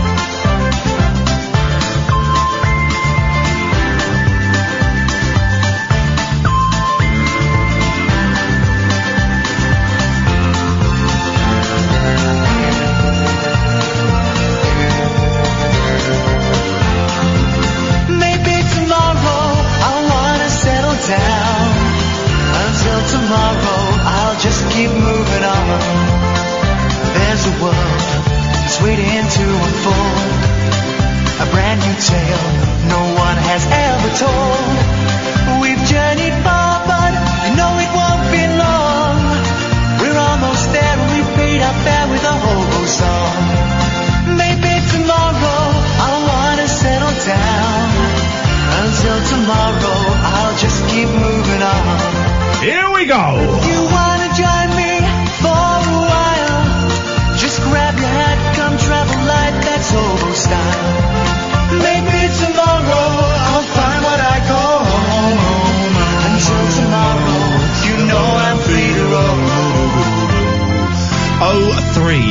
08444991000. Bilal on the line. Good evening. It's not Bilal, is it? Hello. Hey. It is me. Hang on. Which Bilal is this?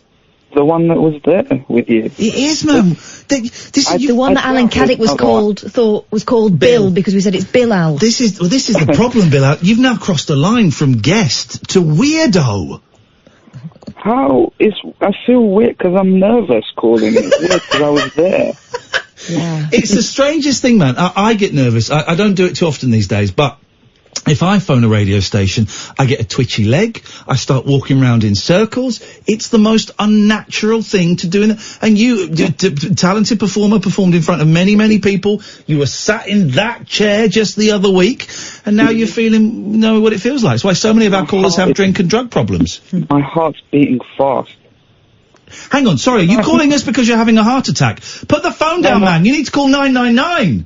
I think I'm okay. I've generally got a really high heart rate. Anyway, so yeah, my Fitbit is always on like 90 or something. Oh, gosh. Have you been eating just an all butter diet? I am very unhealthy, but I think it means that I burn a lot of calories. It means you're living fast and dying young.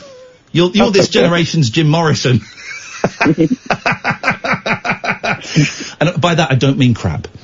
Okay. How you doing, man? You alright? Yeah, I'm okay, thanks. Cool. What you got for us?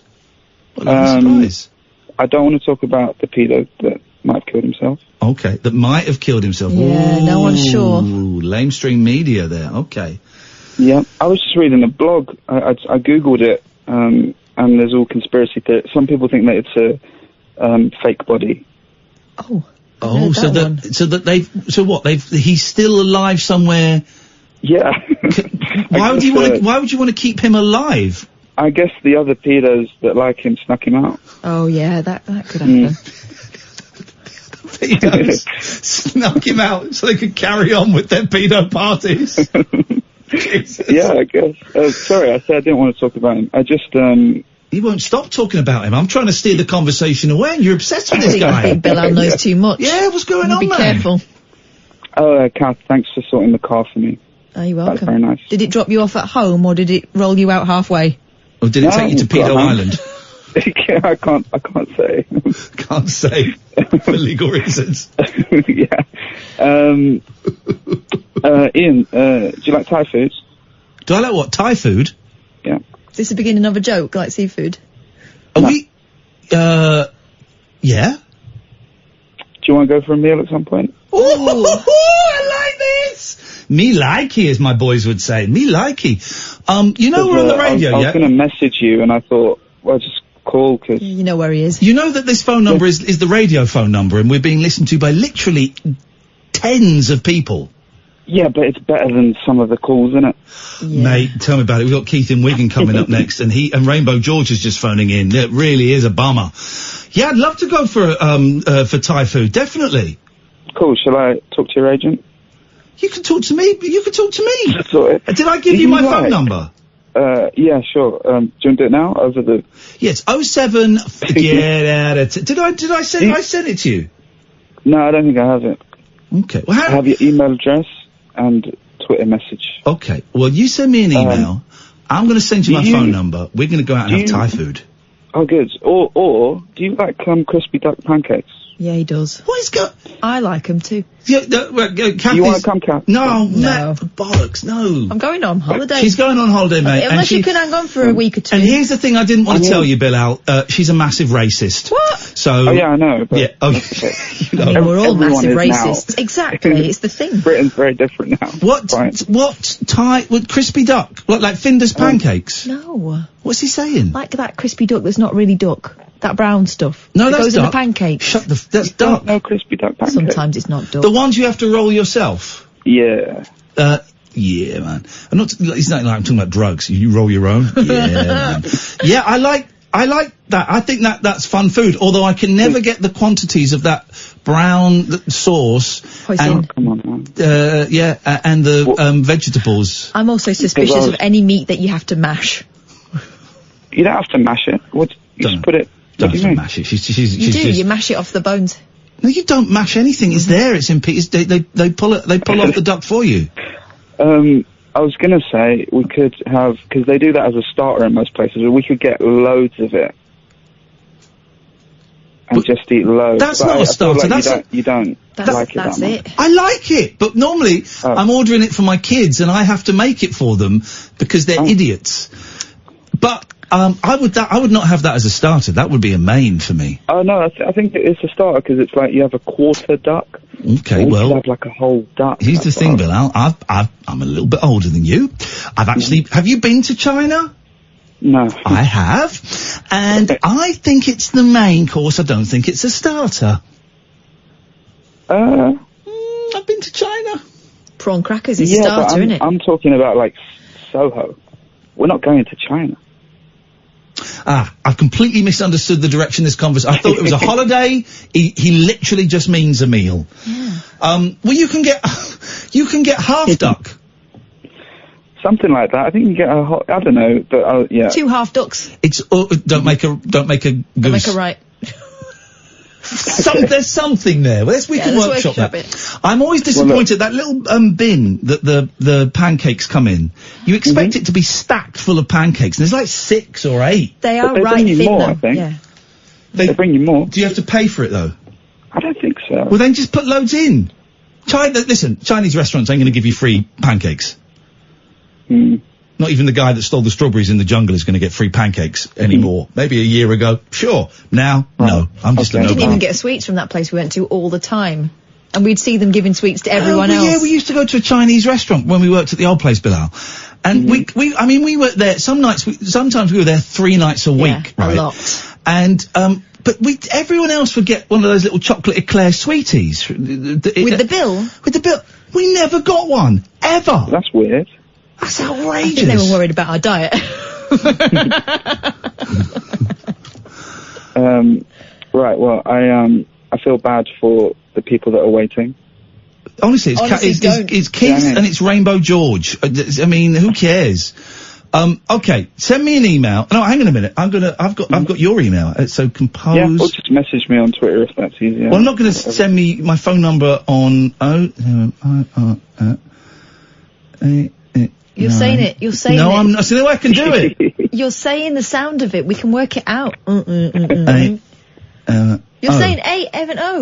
It's the only way I can do it. Oh my God. It's the only way I can do it. Like when I used to play Name That Tune, my sister, and she used to go, All Sin a Ilda, All Sin a Ilda. Never work out how I always got it. Are you doing any shows, man, that I can come and see?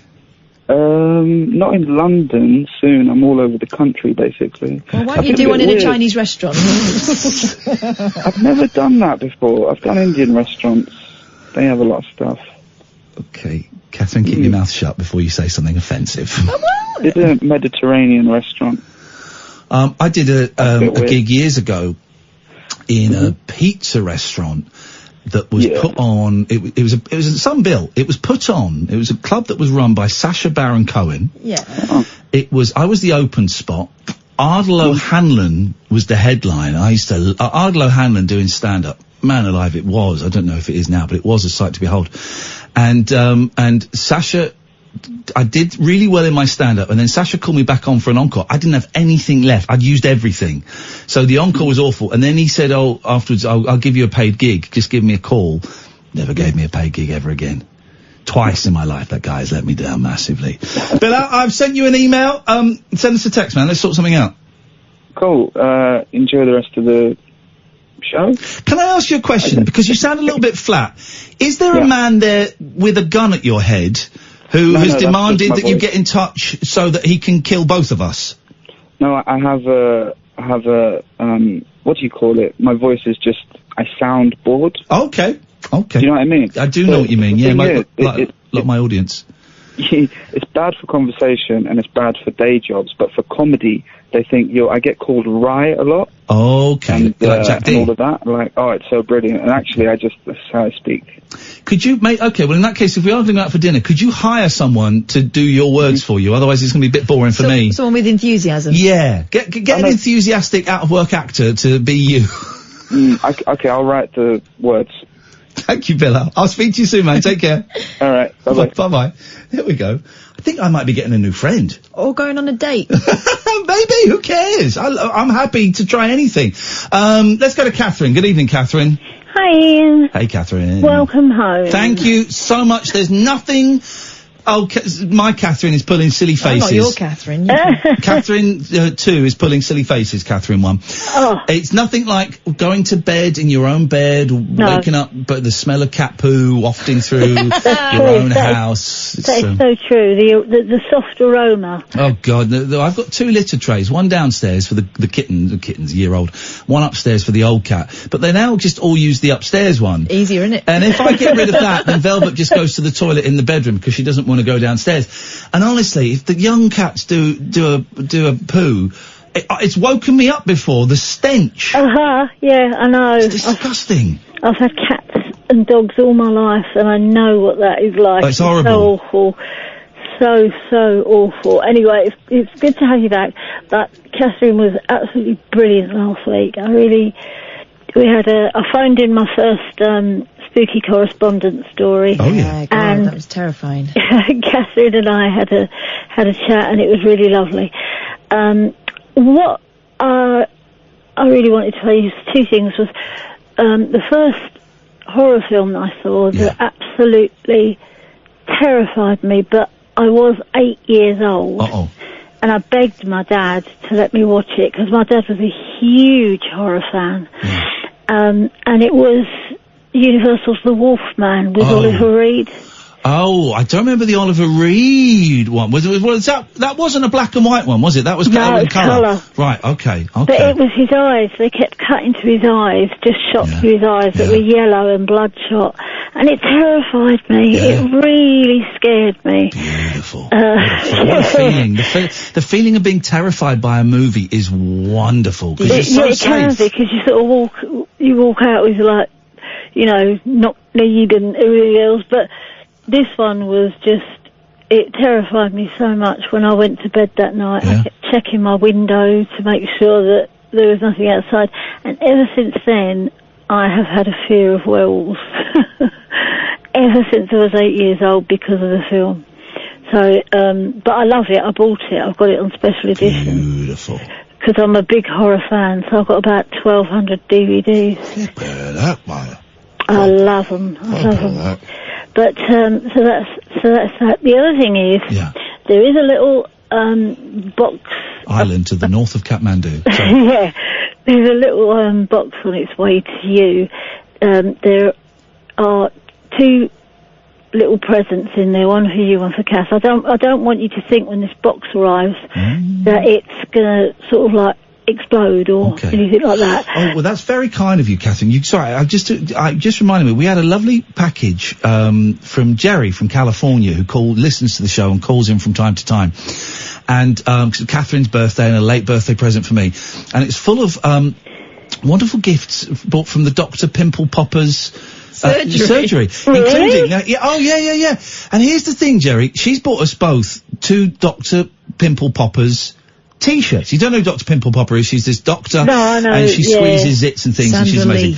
And she's bought us these 2 T-shirts, which are amazing, and I would wear, except they're signed by Dr. Pimple Popper, which means we can never wear, A, they're amazing treasures, but B, we can never wear them because you wash them and the signature comes out. So thank you, Jerry. Amazing presents. Very, very kind of you. Thank you. And thank you, Catherine. You're very generous. No, I'm not. I was so impressed again with the way you helped that man with the pizza. I mean, I just, there you go. It's a big thing to somebody, It's a big thing in somebody's life when they can ask somebody and you just. I love the fact as well, and I don't even need to say what we did because but the fact that I could tell he'd never listened to the show, but he just heard that there might be a chance, and you know what, there was a great chance, so good luck to him. That was amazing. That really, really was. Thank you, Catherine. But anyway, they're going to be posted tomorrow, but just don't think I'll put my name on the back of it and everything. Don't think there's anything dodgy about them. You're very, very kind. And it's a big Catherine, thank you very much indeed. And I'm reminded of something I was going to say earlier. Thank you, Catherine. 03444991000. It was Iain, wasn't it, whose brother had passed away, who spoke to 2 hours ago, and I was reminded of something, and I've just remembered it. When he said he didn't want to be an imposition to anyone. And I was reminded of something I saw on Twitter last week. Yama Mama, who tweets us from time to time, tweeted, I think it was a friend of hers, I think it was a mum, I could be wrong, it could have been a dad, I think it was a mum, who had gone on to GoFundMe or one of those sites. Did you see this? Yeah. I retweeted it. Asking for 300 quid because she was struggling, not Yama Mama, the person who didn't have any money to entertain, I think it was one kid. I'm misremembering so much of this because I saw it when I was on holiday. So if I've got this wrong, I apologise. So it was a mum who had a kid and couldn't afford to do anything over the summer holidays. Couldn't afford to do anything and was asking for 300 quid. So I went in and I put a few quid in and I retweeted it, and I was thrilled to see that I think by the end of it she'd got like 370 quid or something. And, of course because it's Twitter, of course there were a couple of mean people going, oh look, asking for handouts on Twitter, absolute scumbag, and all of this. And I thought, and I'm reading this while I'm in Rome, right? One of the most expensive cities in Europe. And I'm thinking, I've got a few quid. I'm in a really privileged position. My boys, who are starting to learn that they're in a privileged position, because we talk about it now. My boys are in Rome and we're having a great time. We've got a really nice apartment. Yeah. I can spare a few quid. Summer holidays are so expensive. Even if you just want to go out for a lunch forget about going on holiday. Even if you just want to buy some card games or something. It's so expensive. And it must have been so difficult for that. No one goes online and sets up a GoFundMe to pay for their kids' summer holidays, rubbing their hands with glee and going, oh, this will be a great way of getting free cash. It must have been such a hard thing, I don't want to say humiliating, because maybe it wasn't, but such a hard thing to do. And there's only a couple of arseholes that came up, and I kind of blocked them. I didn't engage with them at all. And it was the point that links it with Iain, who didn't want to be in imposition, talking about his brother and his mum who passed away, and this person who put the thing. There's no shame in asking for help. There's no shame in asking for someone to help. And I've learnt that so much this year, that I am free of shame for the first time in like 40 years, because I've asked for help. I've asked you for help, Catherine. I've asked the listeners for help. I've asked the therapist for help. I've asked a new sponsor to help. I've asked for help. I've got no problems with it. And you should never judge anybody who's gone, do you know what, I'm struggling a little bit here, and it could be emotionally, could be financially, it could be anything. I'm struggling a bit. Could you just help us out a bit? Listen, if this person had gone on and done a GoFundMe for $5,000, all right, let's take in the mix. 300 quid is nothing. Do you know what? 300 quid is nothing.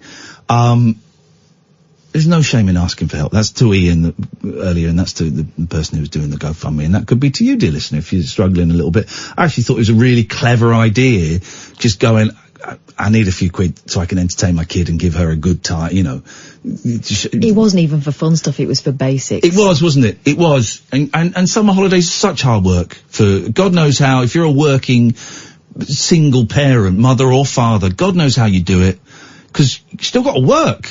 You don't get the 6, 7, 8 weeks, whatever it is, off. You've still got to work, so you've got to pay for childcare. It's nuts. Anyway, I was going off on a slight tangent. We've got Keith next, and we've got James, and then we've got George. 03444991000. This is Talk Radio. The radio show that knows truth is always stranger than fiction. Week Monday, I get shoes. The Late Night Alternative with Iain Lee. Because they're too real to be part of my imagination. On Talk Radio.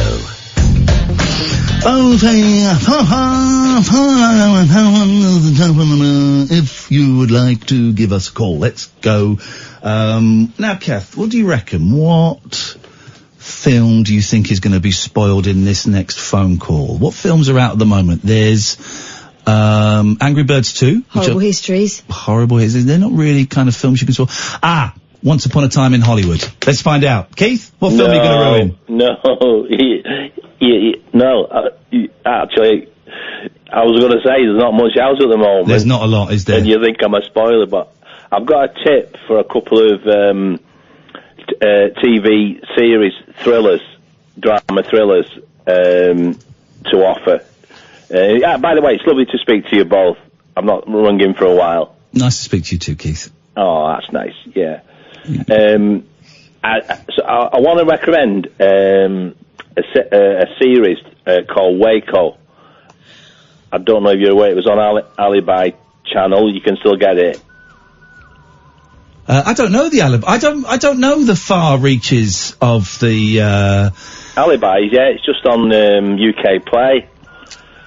I don't know what that is. I'm so out of touch with telly. Well, anybody who's got Virgin. Okay. Or Sky Atlantic. But this Waco, if you check it out, it's absolutely 10 out of 10. Now, is it a drama about Waco, or is it a documentary? I'm not going to spoil it. Everybody knows I know how it ends. Well, what's really interesting, I mean, my memory, I think you'd remember it was 1993. Yeah. And I guess what surprised me, your memory is how it was reported, by the media at the time. Mainstream media, yeah. But it's really well. We talked about Waco because we had the guy whose name escapes me from 5 Live, Chris somebody. Yeah. Had done it was about Waco, wasn't it? It was the Brits that ended up there. Yeah, Chris Warburton. Really good podcast. Really good podcast about Chris Warburton. All right, Chris Warburton. There were some, and I remember it. From when I was working, you just know it on your timeline in your life, don't you? Of how it was presented. So I'm not going to spoil it. I'm just going to try and set it up and encourage people to seek it out, because it was a 51-day siege. Everybody knows that. But what I learned was it was the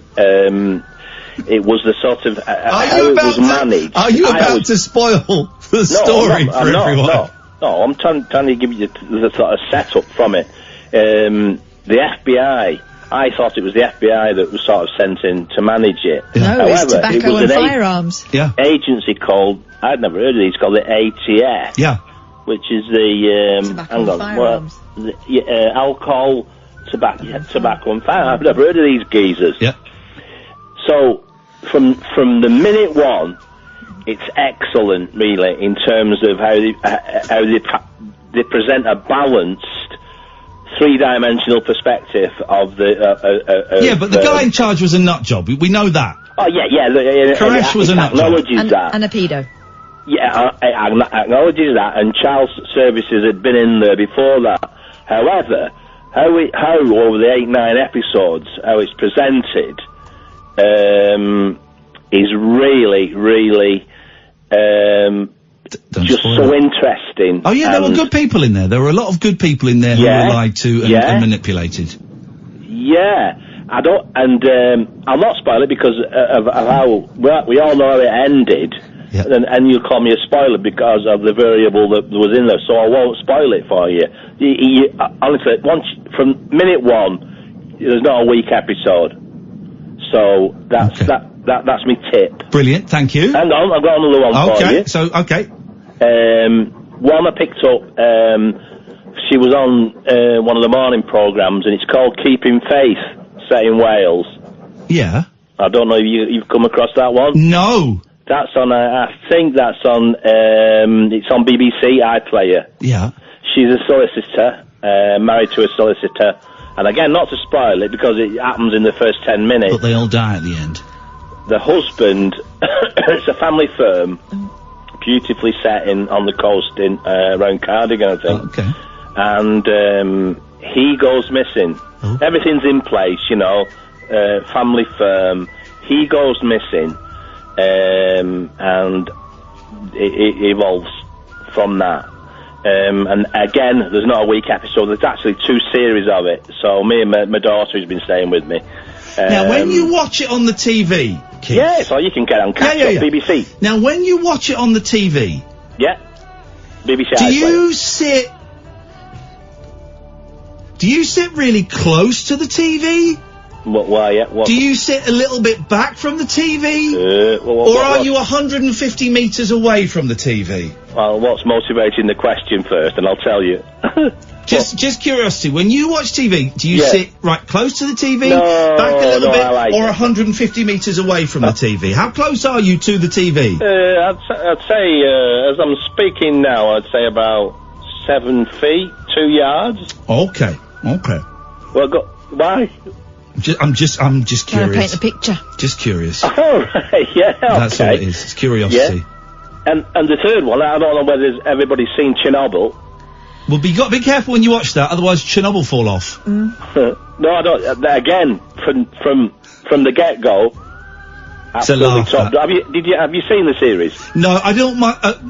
I didn't want my Chernobyl fall off. Doesn't quite work like that, does it? Well, you don't. It is really excellent. Yeah. So there you go. Keith, nice to talk to you, mate. Thanks a lot.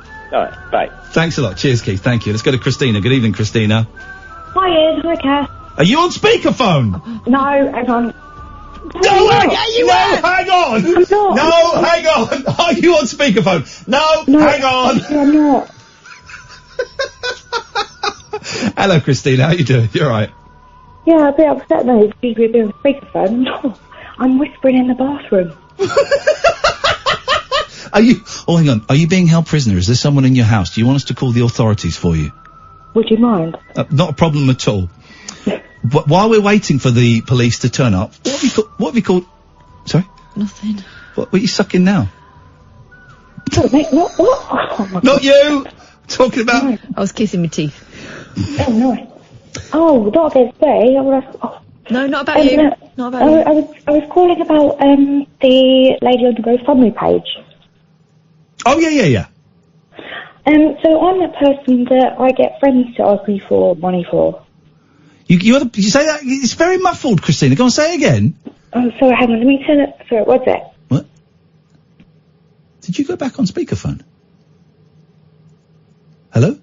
Is that better? That's better, yes. Oh, there we go. The volume of the phone was turned down, but I've still got a whisper. Don't quite know what that's got to do with it, but, okay. So go on, you're the person who does what now? So I have friends that ask me for money to send their kids on school trips and stuff. Okay. So they don't set up a GoFundMe page, they just ask me for it. Okay, and how, well, yes, okay, well, how do you feel about that? Well, at the time I liked it, but now I realise I've been a bit of a div. Well, what, well, it depends. How many times have you paid out? Quite often. Well, then you're a bit of a div. Exactly. Yeah, I think I've just called up to tell you I'm a bit of a div. Well, I think you realise that anyway. Hey, listen, there's you help friends out, that's cool. And if you're helping friends' kids out, that's double cool. But if the same friend is coming, you know, how many times would one person come to you? 4 times? 5 times?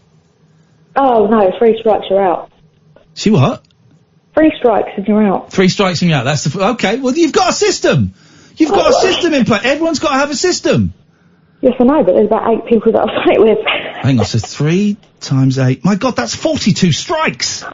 Yeah. Not very smart, am I? Well, you know, maybe you're just a kind person. Maybe you're just a kind person. Yeah, I know, yeah, but it's not getting me very far. Where do you want kindness to get you? I think there's a good place that you go to where all your points are added up and... Yeah, it's called Tesco Club Card. As my boy would say, it was quick but not very funny. He made me laugh with that. Yeah, it's quick, Daddy, but not very funny. Well, listen, being kind is not meant to take you anywhere. No, I know, and that's why I keep doing it. I just think something good is going to come from me being kind. And I found my old school book from when I left in 2001, and I've just been reading it through. Well. And all the messages just say how kind and funny I was, and I've still got that. Well, then there you go. That's a beautiful thing to, not the book necessarily, but the sentiment is a beautiful thing to carry around with you. Yeah. And I really want to come to a rabbit hole with the My Cousin Did Billy thing. I'm doing Pet Shop Boys the day after, and I would never get overexcited seeing you, so... Can you not... Is the Pet Shop Boys banned people from coming to see our rabbit hole shows again, Catherine? Yeah. Absolute Tennant and the hat-wearing guy are scumbags! Because the acts are too close. Yeah, very similar. Yeah. You can still come, can't you? Yeah, I'll try. All right. No, I just think I'll get overexcited meeting you and Kath. We are very, very exciting people to meet. Yeah, very exciting people. We kick off like this excitement aroma thing. It's pheromones. Yeah, people get really... Ian, you called me a bumlicker the other day. You are a bumlick. Am I? No, I'm joking. I don't remember. It's a term of endearment. No, on your Twitch. I said Kath looked beautiful and you said I was bumlick. That's the standard response to anyone being nice to me. Here's the... Yeah. Here's the thing. Everything I say is a lie. Including that. Oh. Which door are you going to go through? What would he say? I do. Oh, you're not a bumlick. I mean, maybe you are. I don't know. I like being told I look beautiful. Kath likes having a bumlick. I do. Turns out. It's nice to be nice, isn't it? I think so. It's nice to be nice, as my mother would say. Oh, God, I always say, you don't love David Bowie. I know you love the Monkeys. And Here's the thing, I was in a charity shop David today and I Bowie. saw 5 David Bowie CDs and I thought, oh, I might buy them because I haven't got any. Then I thought, I don't like him. You haven't got any because you didn't like him? I was going to say, because David Jones from the Monkeys, that's the only reason why David had to change his name to Bowie. That is true, David Jones, he had to change his name. Yeah, that's the reason he changed it. Alright, Christina, nice to talk to you. Don't take anything I say too seriously, will you? No, I won't. Alright, Cool. cheers, my dears. Tatty bye. 0344. We never found out why she was locked in the bathroom. No, we didn't, did we? Let's go to Liam. Good evening, Liam. Hello. Hello, Liam. Hello. Yeah, last time I called you up, I was rambling on a bit, so I'm going to try not to do that this time. Away you go. I was just recently watching your video. It was from November 2017. It was the behind-the-scenes documentary of you at Talk Radio. I remember it very, very well. And the main thing I was interested about watching that was the relationship between you and the Talk Sport guys. I know you're not thick scumbags. Yeah, I know you're not a football man or Ignorant into any monkeys. sport yourself. Yes, I was just wondering how the dynamic is between you and those guys, because Well, now it's great because they're on a different floor to us, so I never have to see those thick knuckle draggers. Yeah. But what we used to do when we wanted to get through, because the kitchen was through Talk Sport, and sometimes you just couldn't get by because they were like throwing balls and giving each other nuggies and stuff. And the pornography Oh, it was on the awful. floor. So what we would do is we would throw a book in there, and they would all scatter, and then we could get through. Yeah, yeah. I mean, was it really that bad just because you don't like football? No, it's because they were thick, they were ignorant, they had no brain cells between them, they were scum. I mean, I know you're not a sport fan yourself, but not everyone that is into sports is from that way. You can be into intellectual stuff. Are you into sports? To a certain extent. Tell me something intellectual. I mean, I wouldn't know. I'm not saying that football is intellectual itself. No, but you're kind of proving your own point. You've said that sports fans can be intellectual. You're a sports fan. Give me something intellectual. No, I'm saying they can be. I'm not. I'm actually really stupid. Oh no, come on, Liam. Don't put yourself... I'm just saying it's possible. I'm actually one of the really stupid ones, but it's possible that you could be both. Matt Letizier's read a book, hasn't he? Yeah, you introduced... listen, I'm teasing you, Liam. You're a very good sport. Don't put yourself down. Of course you can have intellectual sports fans. Of course you can. Yeah, I mean, you can be, but, I mean, personally, I think a lot of it is, it's kind of like regional pride. If you're not a glory hunter, like, for me, it's like being Aston Villa supporter. You speak to people from other parts of the country, it's just like being, when you speak to some, like, I'm a Villa fan, I speak to a Sheffield United fan, and it's just part of your local identity, really, to me. It's tribalism. Yeah, it is pretty much. I mean, I don't take it too far because it means nothing at the end of the day, but it is an enjoyable thing as part of your local identity. Do you fancy a rumble? It depends who you support. Are you a Birmingham City fan? Because if you are, I'll do you, but... Oh. Alright, yeah, I'm a Birmingham football fan, and I will rumble you. What does doing one involve these days? I'm hoping it's what I think it means, but... It depends what Ian wants, really. It can go either way. I want to rumble, mate. I want to rumble you. Yeah, I'll be waiting outside, like, the back of New Street Station at 7 o'clock in the morning, so... Tomorrow morning? Yeah. I'll be there, mate. You going to be there or not? I bet you don't turn up. I bet you chicken it. Yeah, well, it depends what you... He's gone. Put the phone down. Chicken. Tracy rang to say you were out of order with the last caller. She didn't want to come on live, just wanted to say that. Here's the thing, and you're new here, don't pass messages on, because it's not a messaging service. People will start thinking, I'm not having a go, but people will start thinking, if people want to phone up and have a go at the show, come on air. Don't phone up and pass messages to my team, please. Which bit was out of order with Christine? Maybe the bit where we spoke to her with empathy. I don't know. But thanks, Tracy, for your call, but it's not how it works here. 0344 499 1000. We've got another Liam coming up after this. The late night alternative with that man, Iain Lee. There's no strangers here, just friends you haven't stalked on Facebook yet. Have never sent my picture to anyone who didn't request it. The late night alternative with Iain Lee on Talk Radio. Yes. 0344 499 1000 is the telephone number if you want to give us a call. Why wouldn't that? Oh, so I've got that fader open. Excusez-moi, s'il vous plaît, monsieur. Alexa, turn off. Tracy's called back. Good evening, Tracy. Yes, sorry, I didn't put the phone down. Okay. Well, you're on the air now. What can we do for you? I was just like the last caller that came in before last was a mum who's struggling really badly over the summer holidays. That's what it sounded like to me. Well, you're completely wrong, but carry on. Oh, sorry, then I did get it wrong. But I'm struggling over the summer holidays. Oh, I'm sorry to hear that, but we've not had a mum on who's been struggling over the summer holidays. Then I must have got it wrong. I will apologise then. Okay. Well, how are you struggling? Right. Tell me about it. I have 2 sons. One who's like really good, and the other one's got ADHD. He's also autistic. Tonight, the only reason that I've had a few drinks is because he's not here.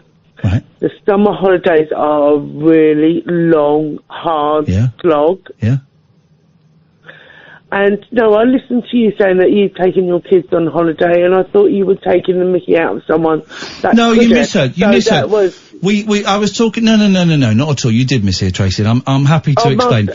It's there was someone tweeted while I was away, asking for 300 quid to help them get through summer with their kid to buy essentials because they were struggling, and I was saying that I was in a very privileged position, and that I was happy to chuck a few quid their way, and that there is no shame in asking for help. And I was thrilled that when I went back a couple of days later and I saw that I think something like £370, £70 over their total had been raised. Then I must admit, then I do apologise. Right. I was wrong. It's just been a real, hard, old slog. Yes.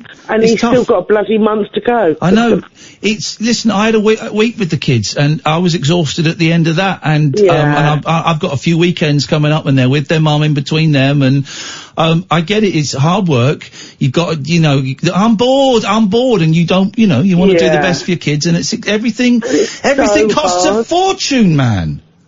Tell me about it. It's outrageous. It's not fair anymore, Then I am really sorry. Tracy, you got nothing to apologise for. I got the wrong end of the wrong end of the stick. Put the stick down. It was just, like I said, it is just so hard. Being a single parent is really bloody difficult. Yeah, of course it is. Put the stick down. Everything is peace and love here. We're all good.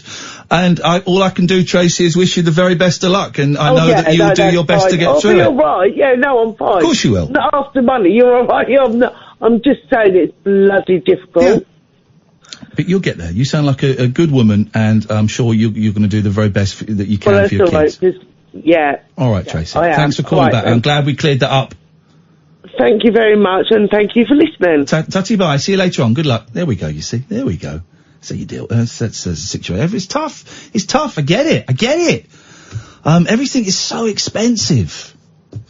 I say, here's the thing, I totally get that I'm in a privileged position, and my boys are starting to get, at the ages of 7 and 9, that they're in a privileged position, which is great, because I didn't have money when I grew up. My parents were poor, and then we kind of did alright, through houses and, stuff.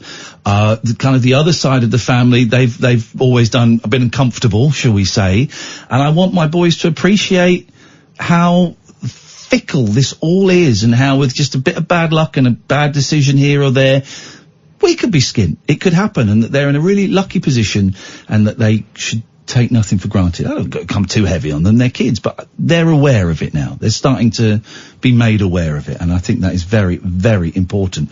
I'm glad we sorted that out, Tracy. Good evening, James. Good evening. Ooh, that was a very swift move from... I know you've been waiting a while, but... How are you, sir? I'm good, thank you, mate. How are you doing? Yeah, not bad. I haven't spoken to you for a long time. The last time I spoke to you, you were on, I'll say it quietly, Absolute Radio. Flipping heck, man. That was ages ago. Eloise, I know. That was that was about 8 years ago. I know. What did we talk about? Remind me what we talked about. What did we, do you know what? I can't. Some nonsense. It was kind of off the cuff, sort of, spontaneous, dangerous, a little bit blue, but fun. Ian Lee. Yeah, there you go, you see, that's the act summed up. But yeah, I just thought I'd ring in and wish Catherine a belated happy birthday to you. Her birthday is over, James! It finished 50 minutes ago! You said belated, and I accept that. But we don't... happy belated birthday isn't a thing! It is. 8 years this guy hasn't phoned me up for, and he phones up not to talk to me, to flirt with you! I like that. Jeez. Hi, Kath. Hi. Go straight into it! It's shocking. Here's the thing, right? He hasn't phoned you for 8 years. Yeah. And my birthday brings the boys to the yard. Accept it. You're outrageous. Do you know what I've not had today, James? Go on. Birthday cake. Oh. No one did it. You know why? Because I'm the birthday cake provider. But no one remembers the cakey. No one provides for you. Oh, that's really sad. I was going to get you one. I couldn't be bothered. Exactly. That's what everyone thinks. Yeah. Kath, I loved you last week. Thank you. Loved it. I think, Ian, if you wanted a bit... You're so jealous. Why can't you just let nice things happen? Catherine's on the radio. Catherine's on the radio. Why can't you just let nice things happen for me? James, are you about to say if I want to take more time off, I should? Well, yeah, I was about to say... Thanks very much for your call, James. Hopefully speak to you in another 8 years when you've changed your attitude a bit. Let's try Liam. Singer Liam. Yeah, the other Liam. Singer Liam rang me up last week as well. Okay, that's fine. I don't mind. And he sent me his first ever tweet. Did he? I did send you my first ever tweet, yeah. Yeah. I'd had that account since 2015, and then my first ever tweet was for you. I think my second ever tweet was for Ian. Thank you, man. Second place. Yeah. So third ever tweet was for this country guys, you know, that sitcom on BBC Three. Oh, yeah. No, I like them. I've not watched it. I've heard good things about it, but I don't really... TV doesn't float my boat anymore, really. It's, yeah, fair play. It's just, you know, I don't know what does float my boat. I tell you what floats my boat is watching Limmy on Twitch. That's what... Limmy is the best ever, but his old TV show, man, like, all of his TV shows. Funny. Some of the best ever, man. He's good. He is good, and he is obscene, and he's a very, very naughty man. Have you read his autobiography? I haven't, no. Get it, man. Get it, or get the audiobook if you can. It's a work of art. Awesome. He's brilliant. I mean, like all his little videos on that. Yeah. Today I just discovered a new show called In the Thick of It. Now, I never watched In the Thick of It. Now, the first series we're not allowed to watch anymore because it's got that naughty man in it who did naughty things. That's what my friend told me today. He's like, I can't even watch that anymore. I didn't know that. But you can, but I think he goes after, like, the second series. I can't remember his name. Yeah, so I watched up until the third series. He goes in the second series. He goes in the second series. You know what I'm talking about, Kath? Yeah. Can't think of his name. Chris Langham. Chris Langham. There we go. Yeah, Chris Langham. But I did you enjoy it? Because I've never really watched it. I think it's one of my favourite comedy shows I've ever seen. I've always liked Armando Iannucci. Oh, he's great. Time Trumpet's good. Oh, my days, man. Time Trumpet's probably my favourite... Time Trumpet's wicked. Like, sketch show ever, man. Time Trumpet, am I right? Is that, it's one of those talking head shows, but it's set in sort of 2050 or something, and they look back to like now. 4 years ahead of the noughties. Yeah. But like, and Becker Old Men. Old Men, yeah. Charlotte, That's a good show. David Beckham with a thing on his So was the arm. Friday. I remember the Friday Night Armistice as well. That was a good show. I used to like that. I just read about that today. I've not seen that yet. Yeah, I don't know how, because that was kind of more topical, so I don't know how well that would stand up. But he's good, Ianucci. He's one of the best. Yeah, brilliant. Liam, listen, I have to go because we're getting towards the end of the show. Give us a call tomorrow. Let's get George in. Paul, you come in while we speak to George. Good evening, George. Good evening, Ian. Good evening, George. Paul. We haven't got much time. What have you got for us? I did a little pilgrimage on Friday. I was going to that Peter Cook show, and yes, he was the guy that plays Dudley Moore was on Bob Mills last night. Was he? Yes, he was. Oh, right. I was expecting you to phone up and tell a story. Well, I did a pilgrimage. I went to the mews we used to live in the afternoon. Beautiful. And it reminded me of a story that I've never told about Peter, my most embarrassing thing I ever saw him do. Oh, go on. I was walking into the mews and he was walking out of the mews, and there was a Rolls Royce, open top Rolls Royce was parked at the front of the mews, blocking the mews.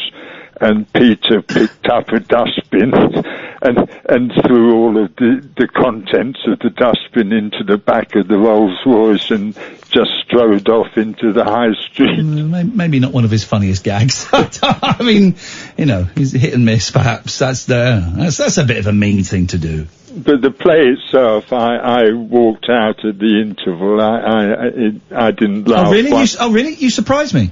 Well, I didn't laugh once in the first half of it. You didn't laugh? You surprised me. Yeah, well, I surprised you. But the second half might have been... I can't believe it. You didn't laugh once? Not once, no. Can't believe that. You surprised me. Well, I'm here to surprise. I've dropped my sobriquet of being an apprentice prophet. By the way, from now on, I want to be professional bullshiner, known as the wandering Jew. Okay, well, we'll say goodbye to the wandering Jew now because is he wandering or wandering or wondering? Wandering or wandering? Wondering. But okay, again, we don't quite know. He's either thinking or moving. Thank you, George. And by the way, belated happy birthday to you. Yay! Squash, tomato and stew. It does. You look like a monkey and smell like one too. It doesn't count. Birthday's gone, mate. It's done. Also, I saw some appalling things at Monkey World, so I'm actually shocked. Well, you saw a monkey suck its penis in front. He was looking at you, and then it got trying to intimidate me. That's our first item on the show. You've preempted us. Honestly, we went to Monkey World and he's looked at Kath. And started jumping up and down. Then he got his willy out, and then it. And then he bent down and he phoned in earlier on tonight to flirt with you. Hey? 5821, Paul, what have we got for us? We are talking to a brilliant entrepreneur from Canada. He's a man who works with iceberg cowboys.